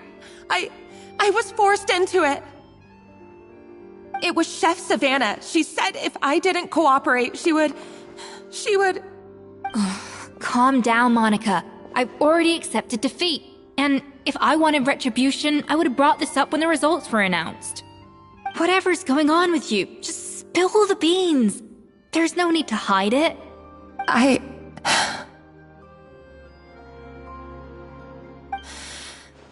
I was the one who caused the food safety incident that one time. Food safety? Wait, you mean the Lumaline incident? So you procured the contaminated ingredients? I think so. Savannah and I were on procurement that day. I didn't check everything as well as I should have, and so I let contaminated ingredients make it into the kitchen. But I swear I didn't do it on purpose. I had no idea there was an issue with them, and I didn't know it would end up with Escoffier going to jail. But the last thing I expected was for Savannah to use it as leverage to blackmail me with... This is crazy! So Savannah pressured you into sabotaging Escoffier's cake by threatening to expose your secret if you didn't? I know, it's terrible. I'm so sorry. I was so scared. The thought of Chef Escoffier finding out that I put her in jail, it made me freeze up with fear. I thought Escoffier would hate my guts if she ever found out, and yet somehow that's ended up in me doing something even worse.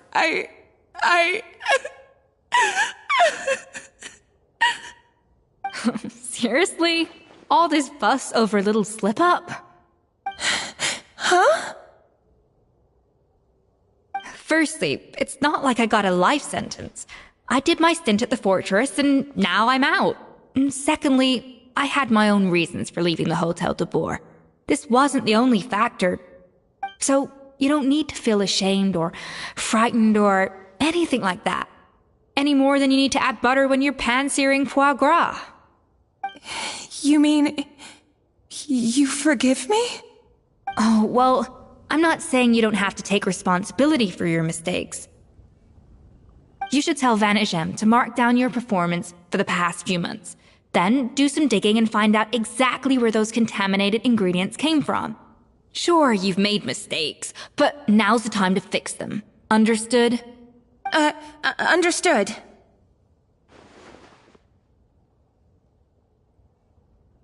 Good. Now, back to Savannah. What about the original codex would compel her to resort to blackmail?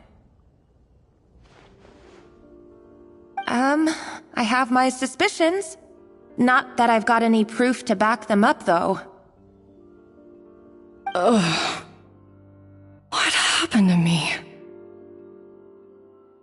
I've overheard some customers murmuring about how the Hotel de Boer hasn't been the same since Escoffier left.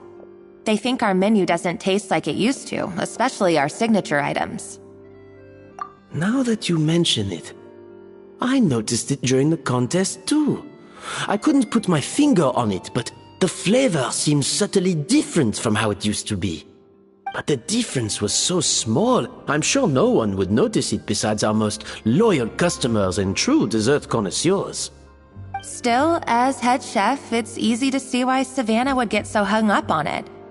So many times I've seen her make the cake base over and over again, late into the night, determined to match Escoffier's version. But something's always slightly off every time. Yeah, I've noticed that too. Never really gave it much thought, though.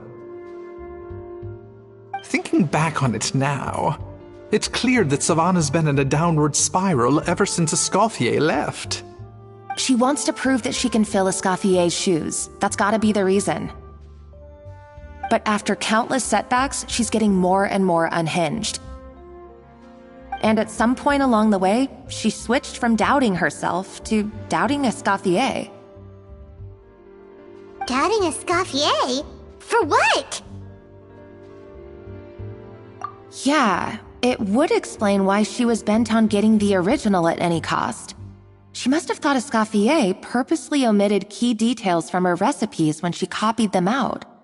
Also, she could retain her place as the #1 chef in Fontaine, the only one privy to all the secrets of the trade. Oh, for goodness sake. What a stupid idea. Of course. Then she finally got the codex only to discover that the secret recipes she's been pining for don't exist at all. Seeing how utterly wrong she was must have been a real shock to the system. It probably brought up everything at once. It overwhelmed her, and she passed out. There's still one thing that doesn't make sense, though. If Savannah had the real recipe all along, how come it tasted different? She might not be on the same level as Escoffier, but surely after like 50 attempts, she'd get it right one of those times.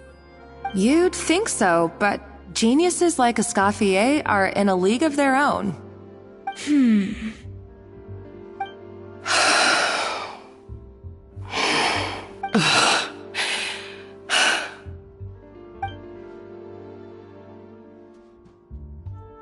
New head chef, you say? What's her name? I don't think I've heard of her before. I wonder, can the Hotel de Boer keep its edge without Escoffier at the helm?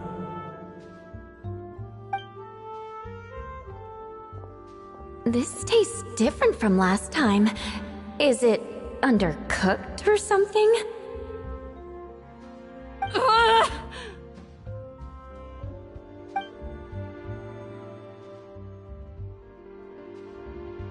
Take this. It's a copy of the Codex de Boer. From now on, you will be its keeper. Don't listen to the doubters. If I say you can do it, then you can do it. Even if you don't believe in yourself, at least believe in me. Hey, did you hear me? Once I'm gone, the restaurant is all yours.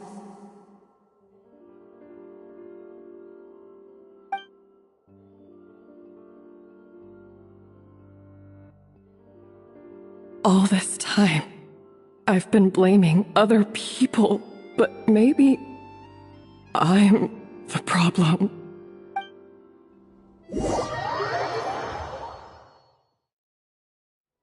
I sincerely apologize for putting everyone out. Savannah's awake now, but I don't think she's ready to speak to anyone yet. Let's give her the day to calm down. I'm sure you'll have the chance to talk everything out tomorrow. In that case, I'll go and update Vermont and his family. I wonder what he'll make of all this. So, we'll come back tomorrow then. That was a long day. I think I've earned myself a sweet treat when I get back home. Oh, nice! Macarons? Or are you gonna switch it up this time?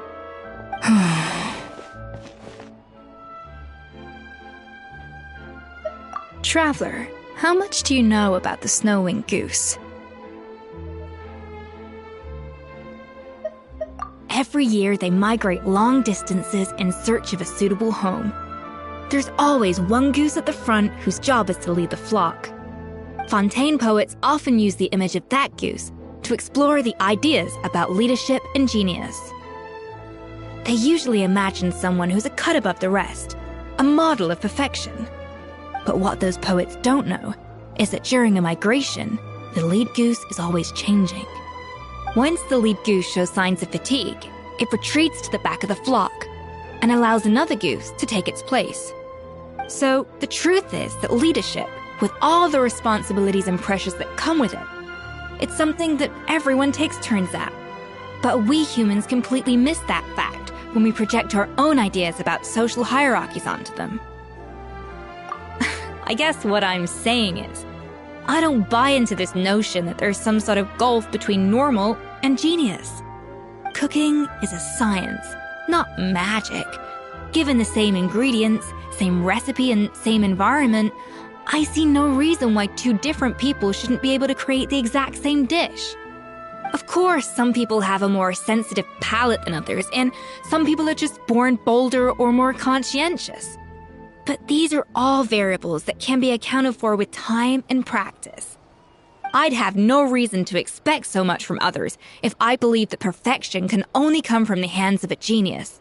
The only reason I hold people to high standards is because, well, I believe they're capable of greatness. Okay, I've made up my mind. I'm gonna get to the bottom of why Savannah failed. And come tomorrow, I'll give her the scolding of her life, pointing out all the mistakes she's made along the way.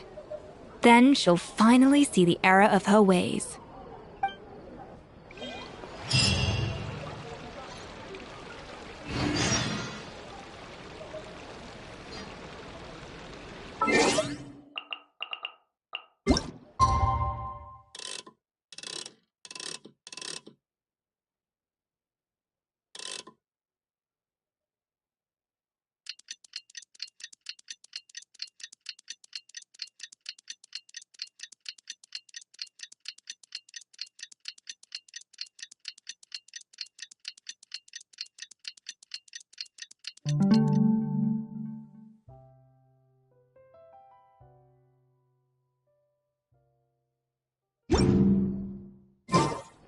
Boats are made for transferring commodities back and forth. And those... Why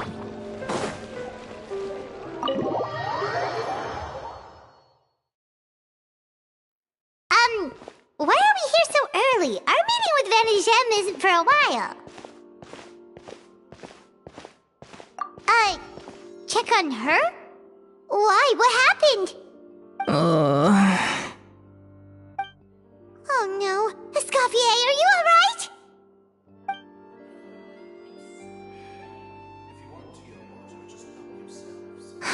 I'm fine. Just need to get some more coffee in me. Huh? What happened to my coffee? Did I really drink it all? Alright. Thanks. I appreciate it. Well, there's cooking facilities here.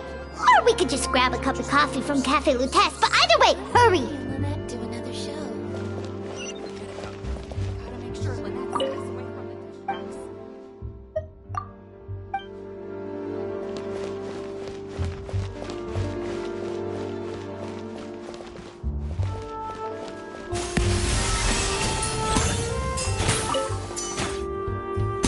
Coffee.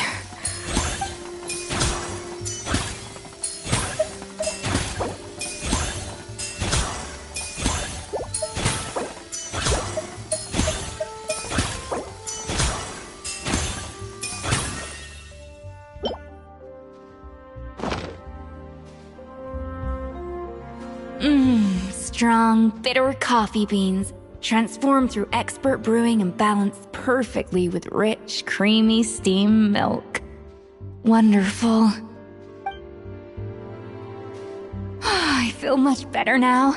Thank you so much, Traveler and Paimon. Glad to hear it, but make sure to catch up on your sleep when you get the chance.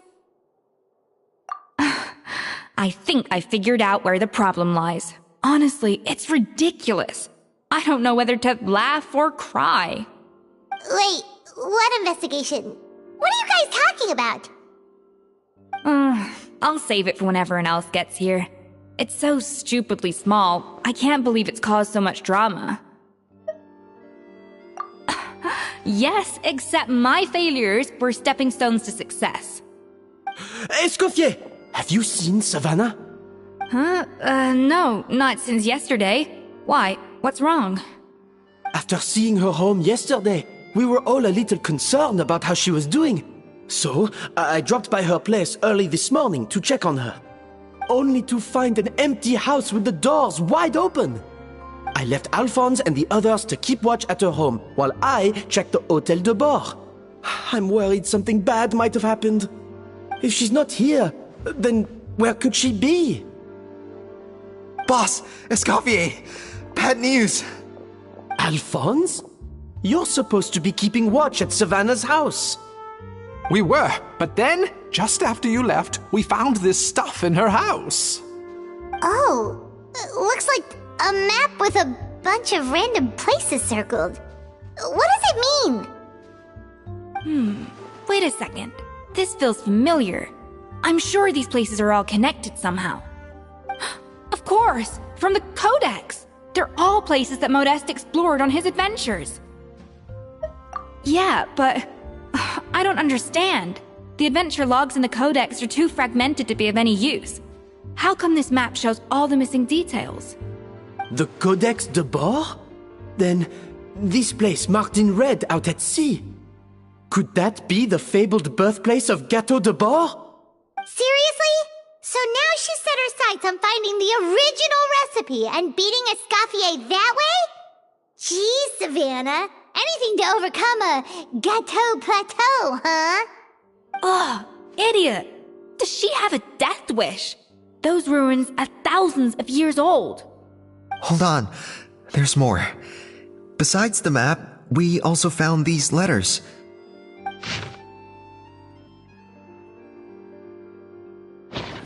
It was you.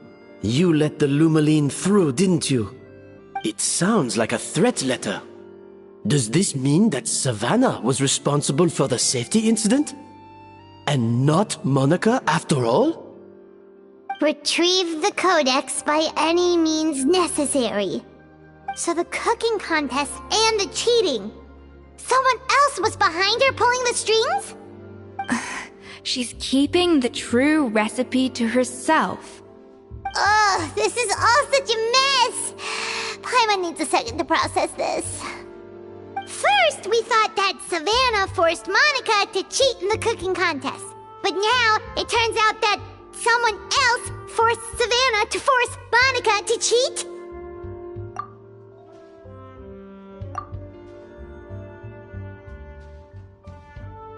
You're finally here.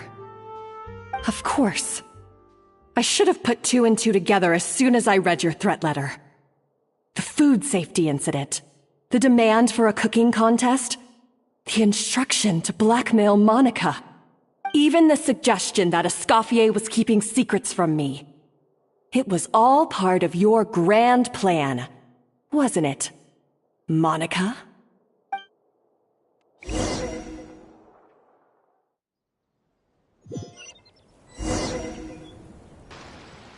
We should be getting close to the spot marked on the map. Of all the stupid things she's done, this really takes the cake. The moment we find her, I'm gonna curse the living daylights out of her.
place looks like an underwater restaurant, doesn't it?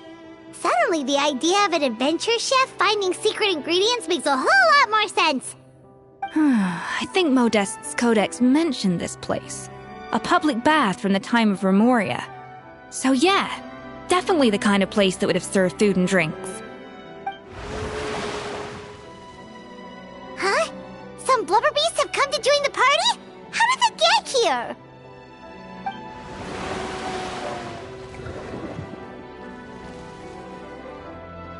Aw, they ran off! That could be easier said than done. Something's blocking the entrance. Well, did Modeste mention it in his adventure logs by any chance? They must have gotten through somehow. Good point. Yes, that's right. It's coming back to me now. We prepared a banquet for our shy little guests, and as the food flowed away on the current, they broke into a joyous chorus, and the path opened to us. We have to feed the blubber beasts? With what? There's nothing here besides rocks, romaritime flowers, and lumitoile. See, this is why you should always bring snacks. You never know when you're gonna need them. Now we have to head all the way back to shore and grab some. There is no time for that. Romaritime flowers and lumitoile will have to do. They may not look appetizing to us, but who knows? They could be blubber beast delicacies. Wait, we're seriously gonna try this?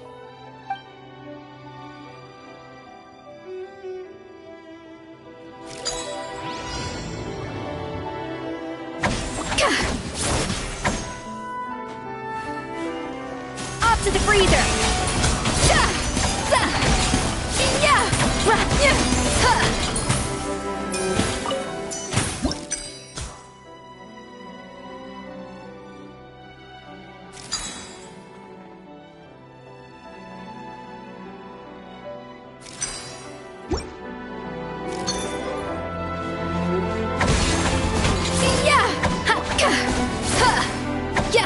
A little amuse-bouche!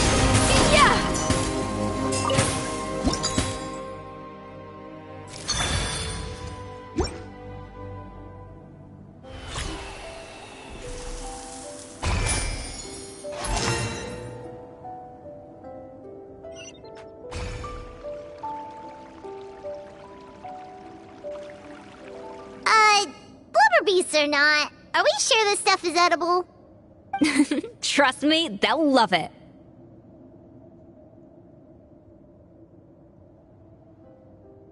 Oh, good question. If we try to put them in the pool, we'll probably just scare them off again, and who knows how long they'll be gone. Yes, we can't afford to wait for them to double back. What was it that Modeste said again? Something about the food flowing away on the current.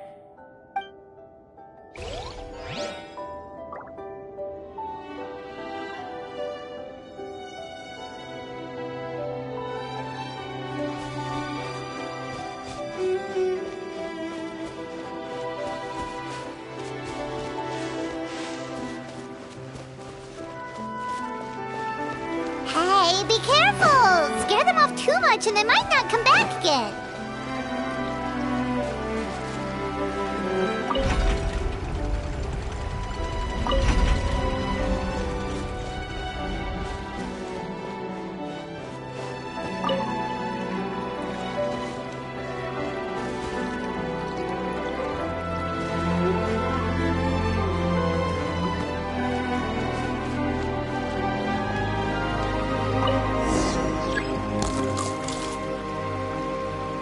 Wow, it's really singing!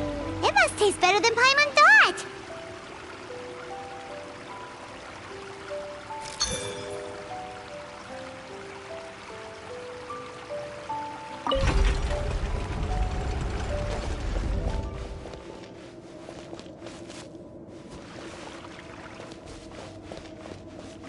The tracks turned back again.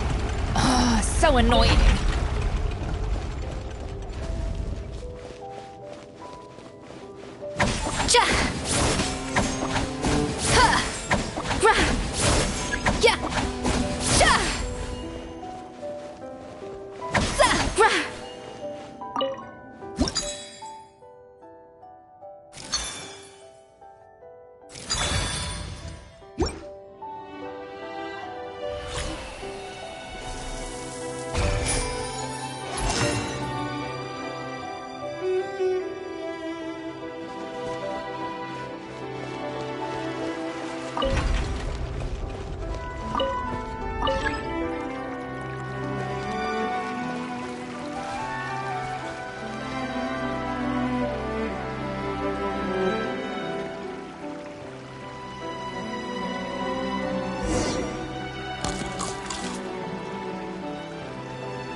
Hey, it's open!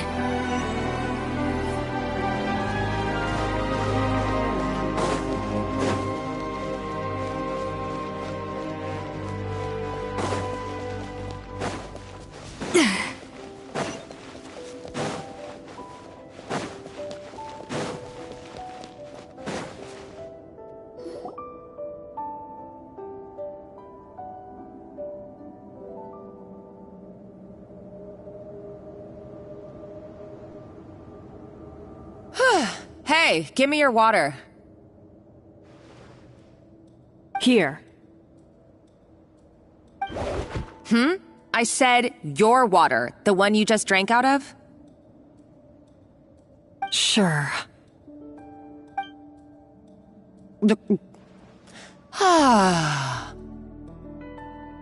All those years slaving away under Escoffier, and then you.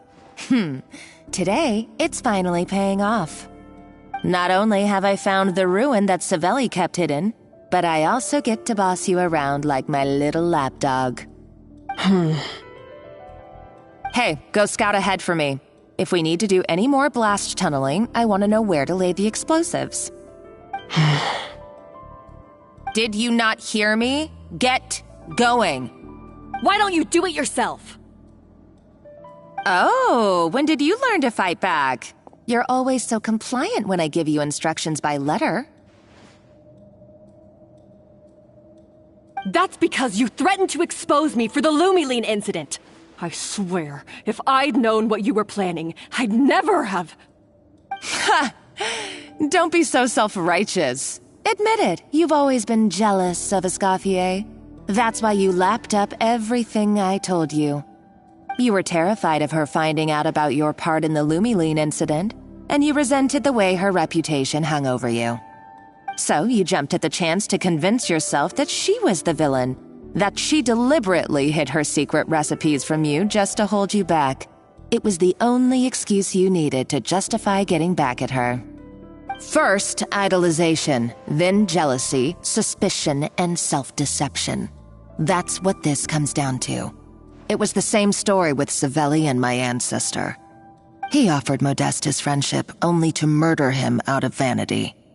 He promised to explore the world with him, only to later destroy all records of their adventures.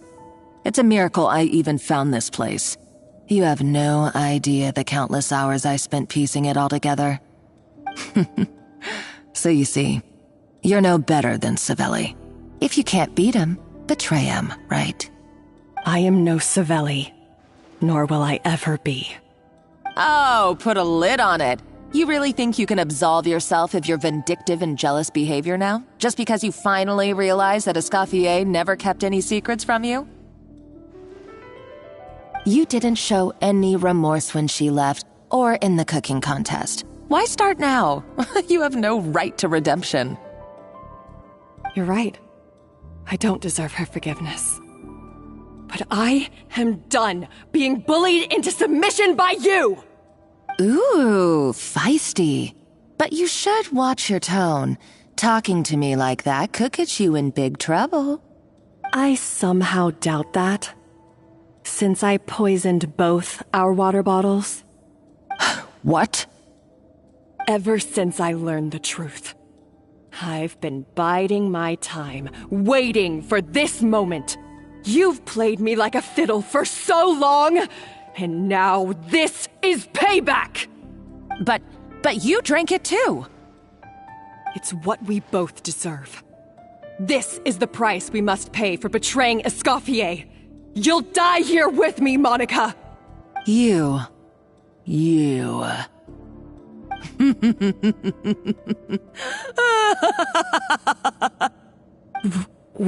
What's so funny?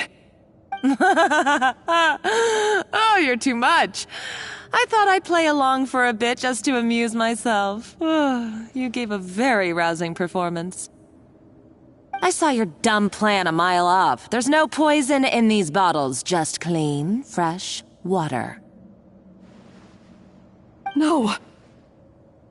Revenge is a dish best served cold, you know? Did you really think your half-baked plot would fool me? You're a lousy chef, and you make a lousy villain, too. A complete waste of space. No wonder you never amounted to anything. Everything I ever did was a failure.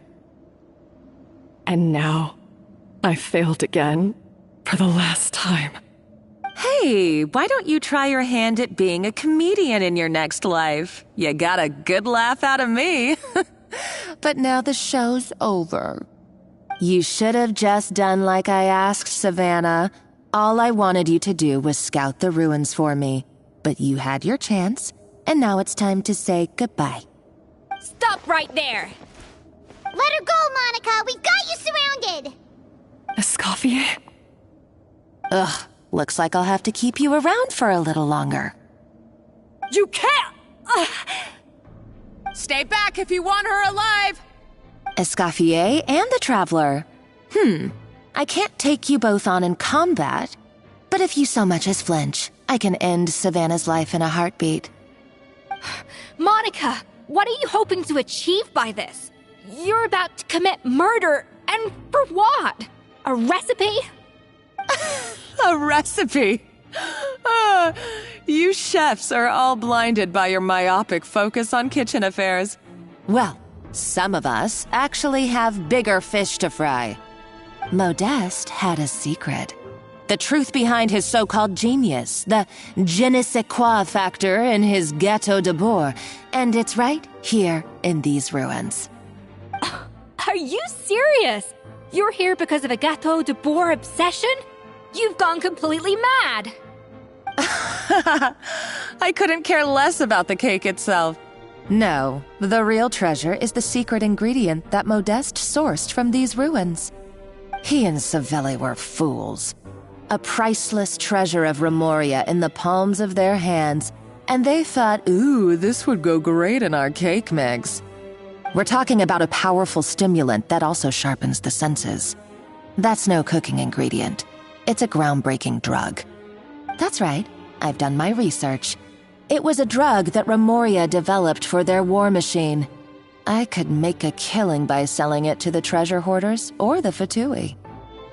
Will you listen to yourself? You're completely delusional. My eyes are wide open. Just wait till I get my hands on this treasure. You'll see what a fool you've been.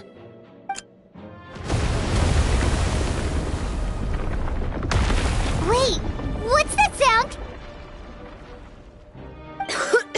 Just when I thought she couldn't get any crazier. She's lucky the whole place didn't collapse. Uh-oh, Savannah's gone too! Monica must have taken her. Oh, what a coward. She's only taken her hostage because she knows that she's no match for you. That's true. Even if she finds the treasure, she'll need Savannah alive if she wants to get out of here in one piece. Oh, well, our path's been blocked, so let's look for another route.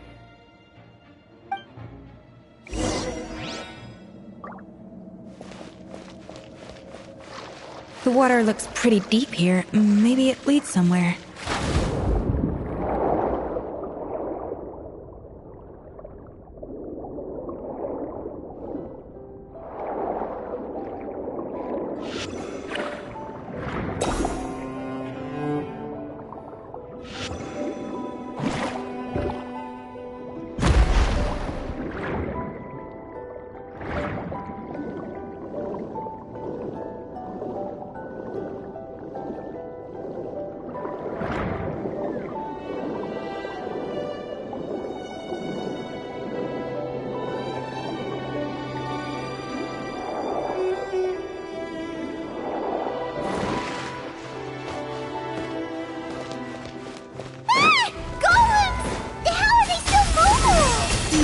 probably awakened by the explosion just now.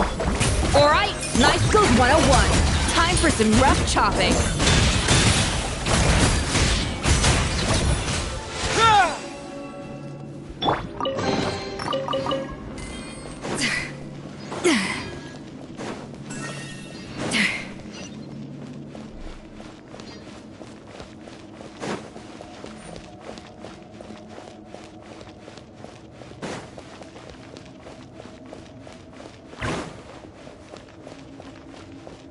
Another door? Guess we need to prepare another feast for our guests.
It seems to really like the texture of Rome Maritime flowers.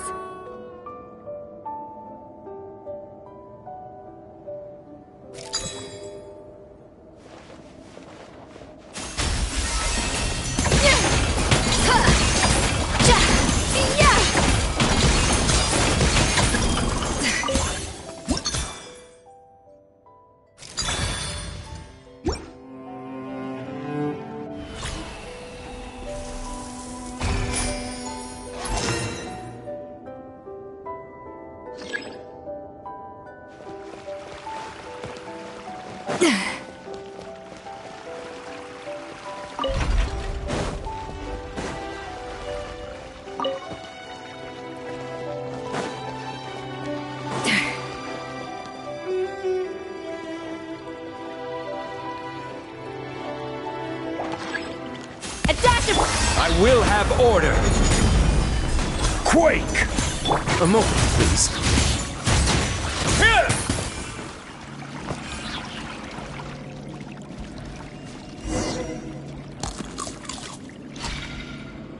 I never knew you could process Lumitwol like that.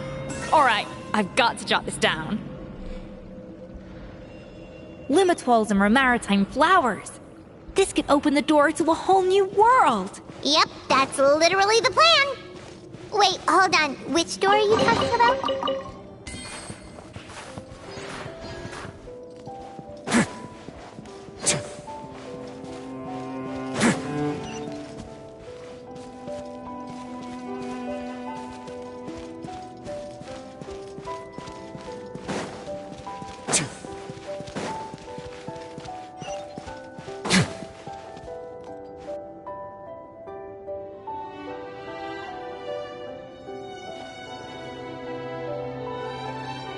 That's strange. These don't look Romorian to me. More like last century Fontaine. Adventurers from last century Fontaine, huh? Oh, Modeste and Savelli, do you think they camped here? By the looks of it, this was a one-person camp. They adventured together, but maybe one of them came back alone at a later date. Huh, you really think so? Trust our adventurers' instincts. We're pros at this stuff, just like you're a pro in the kitchen.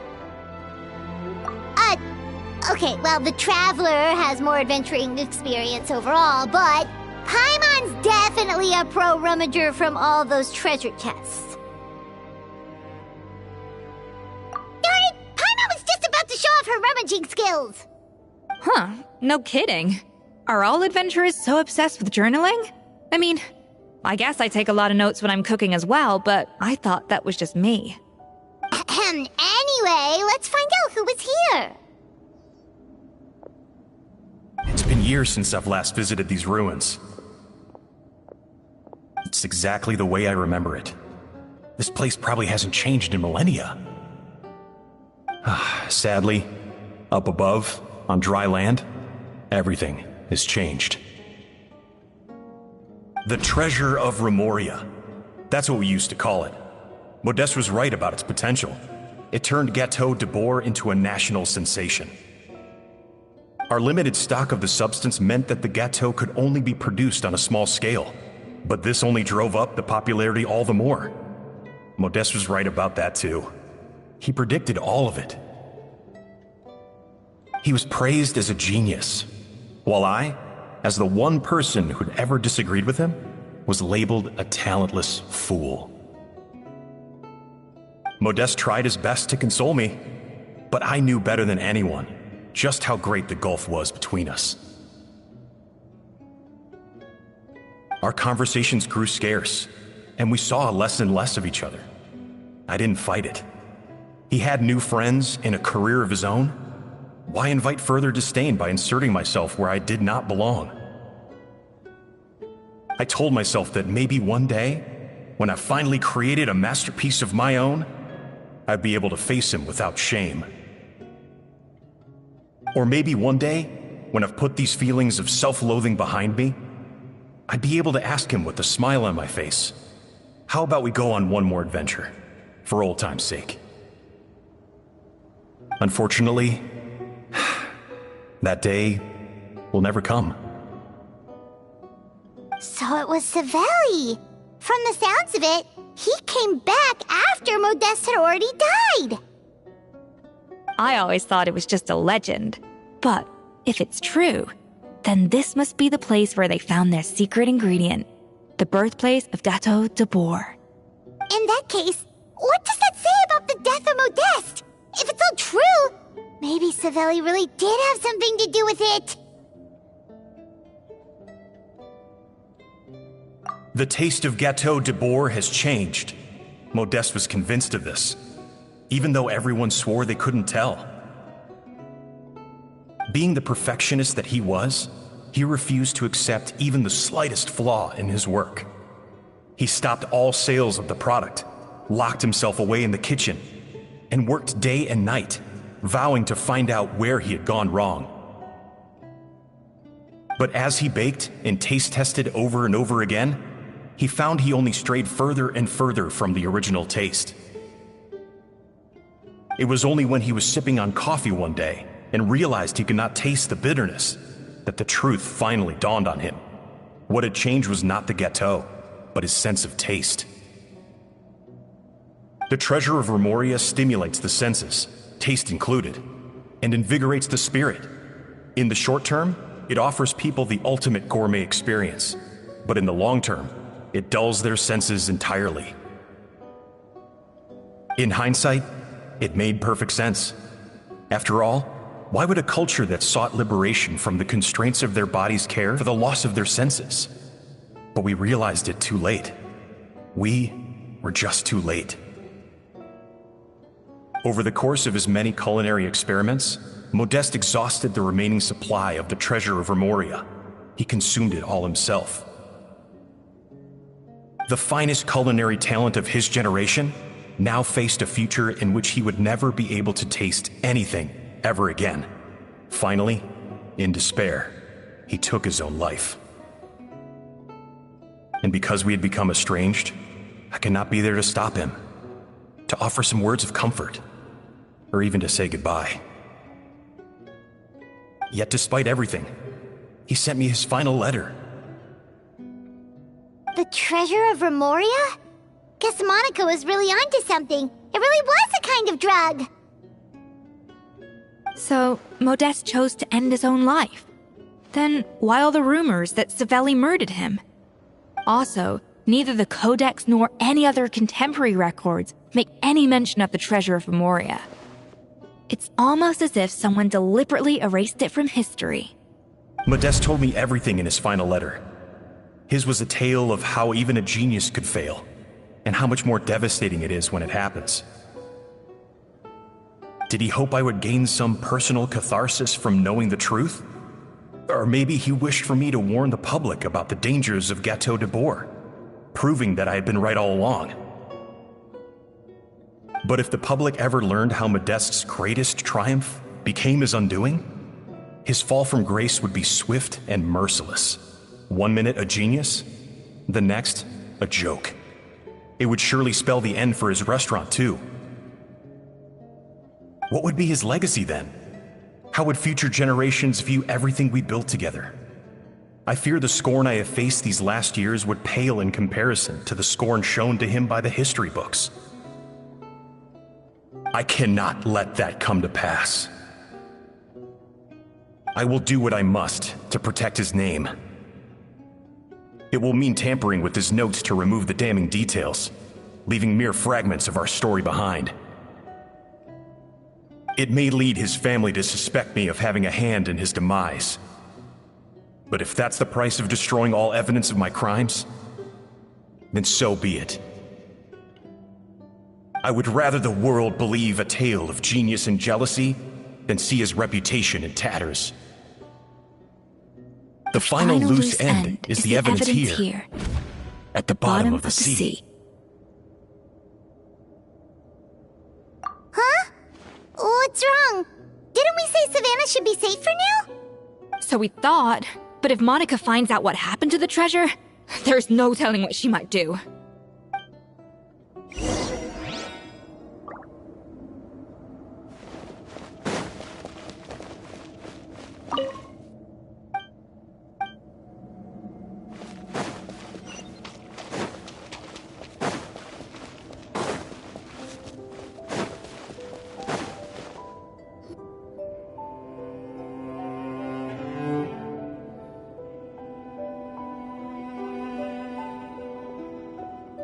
The treasure of Remoria.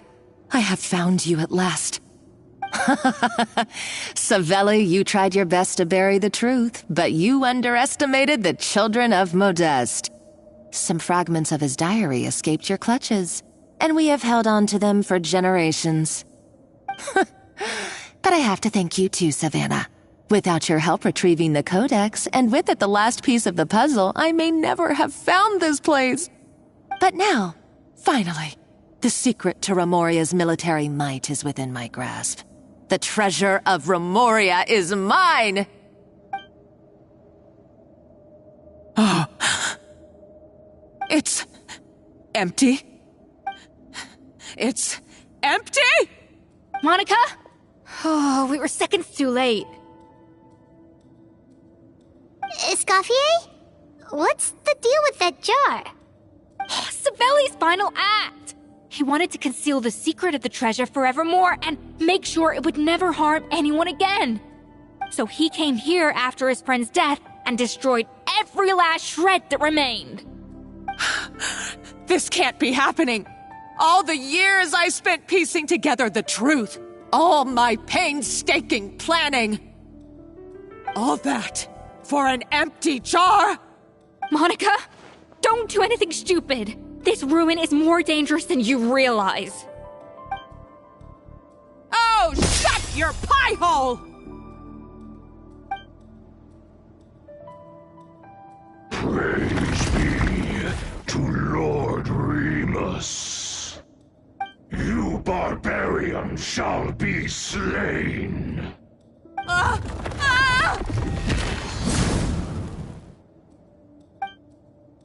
She's a nutcase!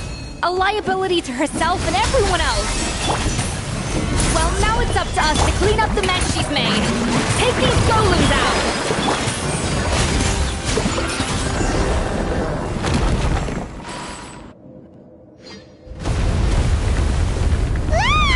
Why is this place still shaking?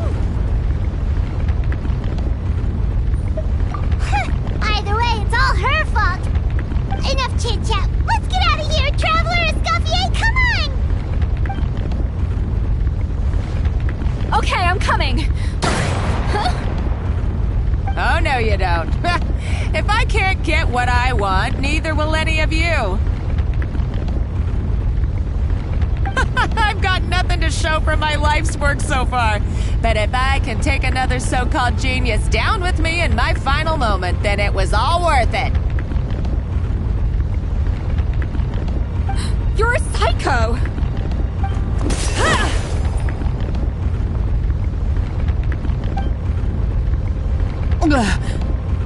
Savannah? When did you wake up? I may be a lousy chef, but it looks like I'm not a complete waste of space. Traveler?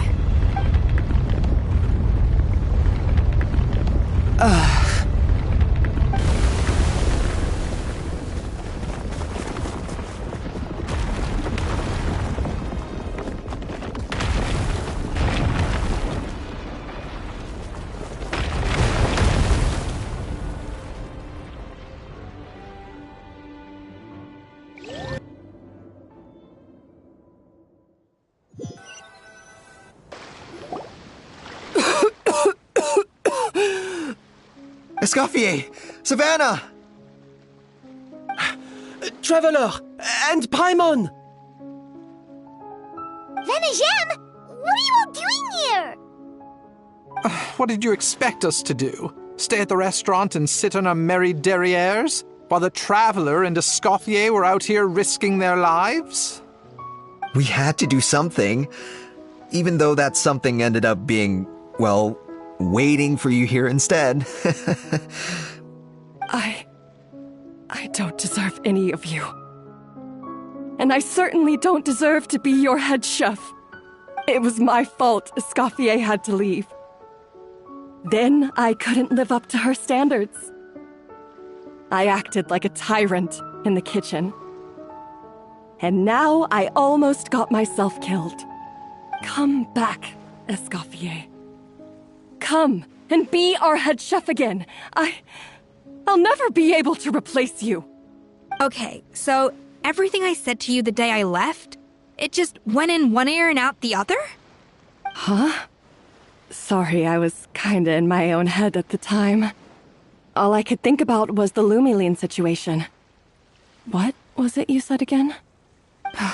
Forget it. It doesn't matter. Anyway, I didn't leave this job because of you. And you're not nearly as awful a chef as you think. If you were that bad, why would all your staff show up here for you? Escoffier's right. Sure, you nitpick our work and get us to do things over a lot. But when it comes down to it, you're the one who's always doing whatever it takes to make sure the customers get served on time, every time. Things were pretty rough after Escoffier left. And Savannah's the only reason we've been able to make it through. Our customers know that Escoffier doesn't work for us anymore. But the fact is, they keep coming back. If that's not an endorsement of your work, I don't know what is. At the end of the day, we're all human, and we all make mistakes. All we can do is recognize where we get it wrong and do our best to improve. That's all that's humanly possible. No, I get what you're saying, but what I did to Firmin and to Escoffier, it's unforgivable. Well, about that, there's someone else here to see you, Chef. It's been a while, Chef Savannah. Firmin? I'm so sorry. I put far too much pressure on you. And the way I stubbornly refused to go and see you after you fell ill. There's no excuse. But I'm too late, aren't I? The damage is done. I heard that you can't even hold a kitchen knife anymore. Actually, I think I'm going to be just fine. Huh? We thought Firmin's problem was purely psychological in nature. But after the threat letter came to light, it got Firmin thinking. And then he remembered the tea that Monica used to give him every night. And as it turns out, she was lacing it with Lumaline the whole time. No way! Doesn't that cause nerve damage? It can. High doses pose a risk of serious nervous and sensory complications. But if you calculate the dosage carefully, you can control the extent of its effects. A small dose might simply make a person more emotional, whether that means more fragile or more hot-tempered. No wonder it seemed like you'd lost your edge. I asked my friends at the Fontaine Research Institute about it. They said that with the low dose I was taking, the risks are pretty small. They also fixed me up with some meds and said I should recover in no time. Well, that's what happens when you give someone a little bit of hope to cling on to. There's more. We believe that Firmin was likely not Monica's only victim. You mean she poisoned me too? Oh, so that's why Savannah's been so irritable this whole time. Let's not be too quick to blame everything on the Lumaline. That stuff can only amplify what's already there. So tasty food will seem like the most delicious thing in the world, while food you don't particularly care for will become utterly revolting. So you better make sure you reflect on your behavior and apologize to every single person you've wronged. I will. I'm sorry. There's still one question that's really bugging me. Why is it that no matter what I do, my Gâteau de Bourg never tastes the same as yours? Is it just... is it because you're a genius and I'm not? It's because the heating element in your oven is broken, you silly goose. What? I felt like something was off during the cooking contest. Once I got around to checking all the equipment, I noticed it right away. There was a half-degree discrepancy between the temperature setting and the actual temperature. All the ovens in the whole kitchen had the same problem, which confused me at the time, but by this point, it's pretty obvious that Monica must have tampered with them. I would have figured it out the day of the bake-off, since the issue affected both our teams. But of course, Monica sabotaged mine so that could never happen. No. I spent so long trying to find out where I was going wrong, and then you pinpoint the problem in just one night? It all comes back to one simple, undeniable truth. You're a genius, and I'm just plain old Savannah. Oh, cut it out! Stop the woe is me act for a second and just think. I came up with this recipe. You don't think that might have something to do with it? Do you know how long I spent perfecting my Gâteau de Bourg? 3 years! 3 whole years! I know this dish inside out, back to front and upside down. And you've been head chef now for what, 6 months? If that? A couple hundred failed attempts, and you're gonna throw in the kitchen towel and declare you'll never be successful because you're not a genius. You clearly have no idea how many kitchen failures I've had under my belt, or just how long it took me to finally get my recipe to a level I was satisfied with. Genius or not, everyone makes mistakes. Modeste did, Savelli did, everyone does. You're only a lousy chef if you don't face up to your mistakes, learn from them, and then keep chipping away until you crack the problem once and for all. Surely you haven't forgotten all that. You were no lousy chef back when I handed you the reins. I haven't forgotten. And I'll make sure I never do. That's our head chef. Ha ha! Sounds like we won't need another changing of the guard in the Hotel de Bord kitchen anytime soon. Huzzah! Aw, what a perfect ending to a crazy journey. Look how happy everyone is. So you got your mojo back now? Yeah. Thanks to you, Escoffier. In fact, no. Thanks to all of you. Aw, friends again. So nice to see them finally settle their beef. Good. So now that's out of the way. It's time for payback. You cheated in our last bake-off, and I demand a rematch right now. Huh?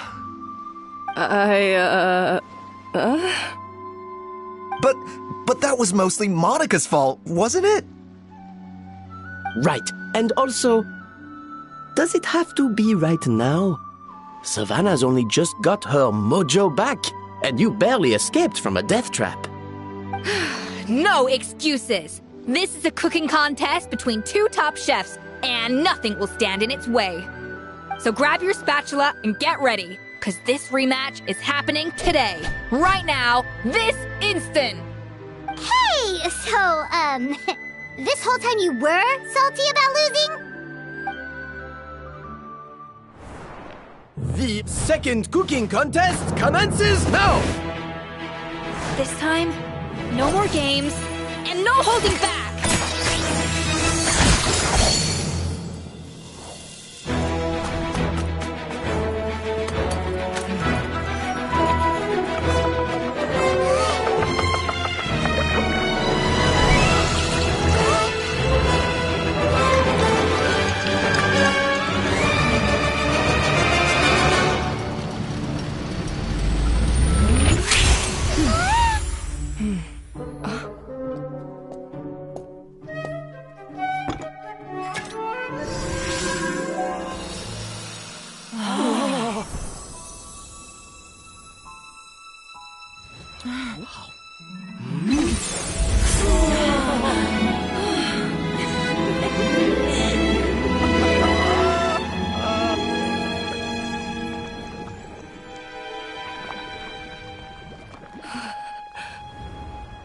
I feel like I don't have the right to be here.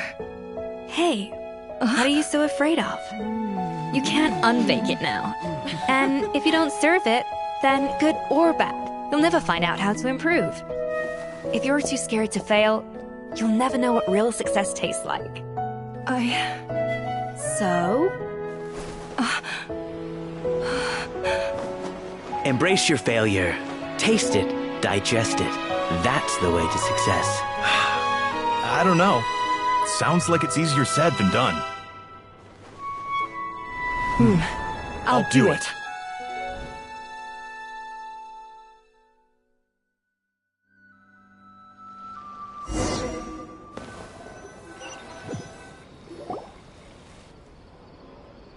The results are in!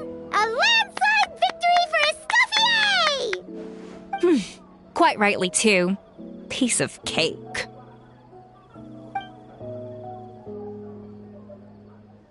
Oh yeah, look at that! Savannah looks pretty chipper too, considering she lost. Now, where were we? Yes. Do you have any more questions for me? after everything that's happened. I thought Navia would have filled you in. And actually, I said all this to Savannah before I left. Although, as we saw, I don't think any of it sank in. I had 2 reasons for leaving. One was the food safety incident, of course, but the other was that the Hotel de Boer had reached a point where it didn't need me anymore. So I decided to step down and look for new opportunities to improve myself. Improve how? Well, a while back, I got to know a fellow chef from Liyue, and in her, I saw so many new possibilities. She has that same adventurous spirit that Modeste and Sibeli had in their youth. Slime mucus, lizard tails. With her, nothing's off the table. There's a whole world of new flavors out there waiting to be explored, hiding away in ingredients we overlook. Case in point, remember those Romaritime flowers down in the ruins? I used them in the cooking contest just now. Did you taste the difference? What? Paimon didn't notice at all. Half of the art of cooking is dissecting the recipes of previous chefs and figuring out the exact constellation of elements that gave their work its signature taste. And the other half, it lies in freeing yourself from the confines of the kitchen. You've got to go out and explore the endless possibilities out there. Uh-oh. Paimon's suddenly not sure she wants to try your cooking anymore. Don't worry, it's not going to be a free-for-all like in Modeste's time. Before I put anything into my food, I'll obviously do my research, make sure it doesn't contain any harmful substances. In the meantime, take this. It's a recipe for Petit Gâteau de Boer, revised version. I tweaked it to suit your needs as busy adventurers. Hope you enjoy, and remember, feedback is always welcome. All right!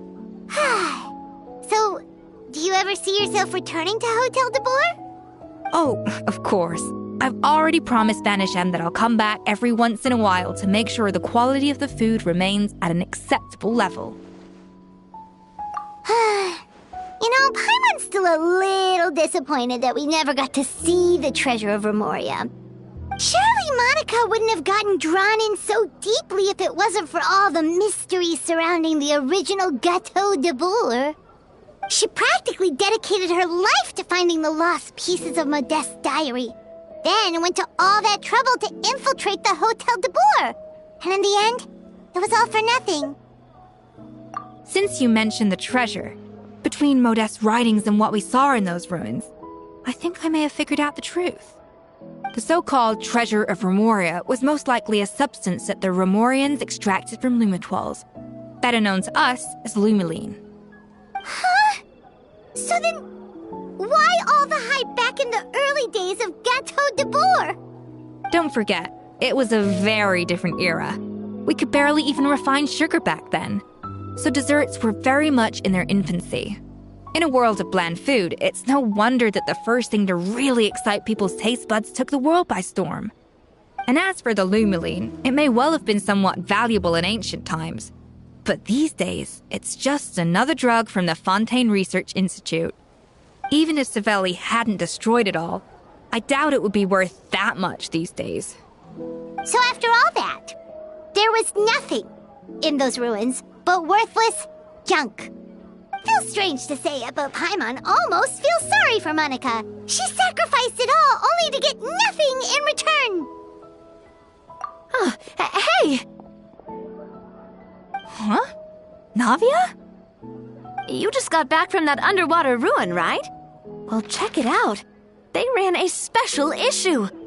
Did you see anything like this down there? Freshly unearthed from the ruins of Remoria.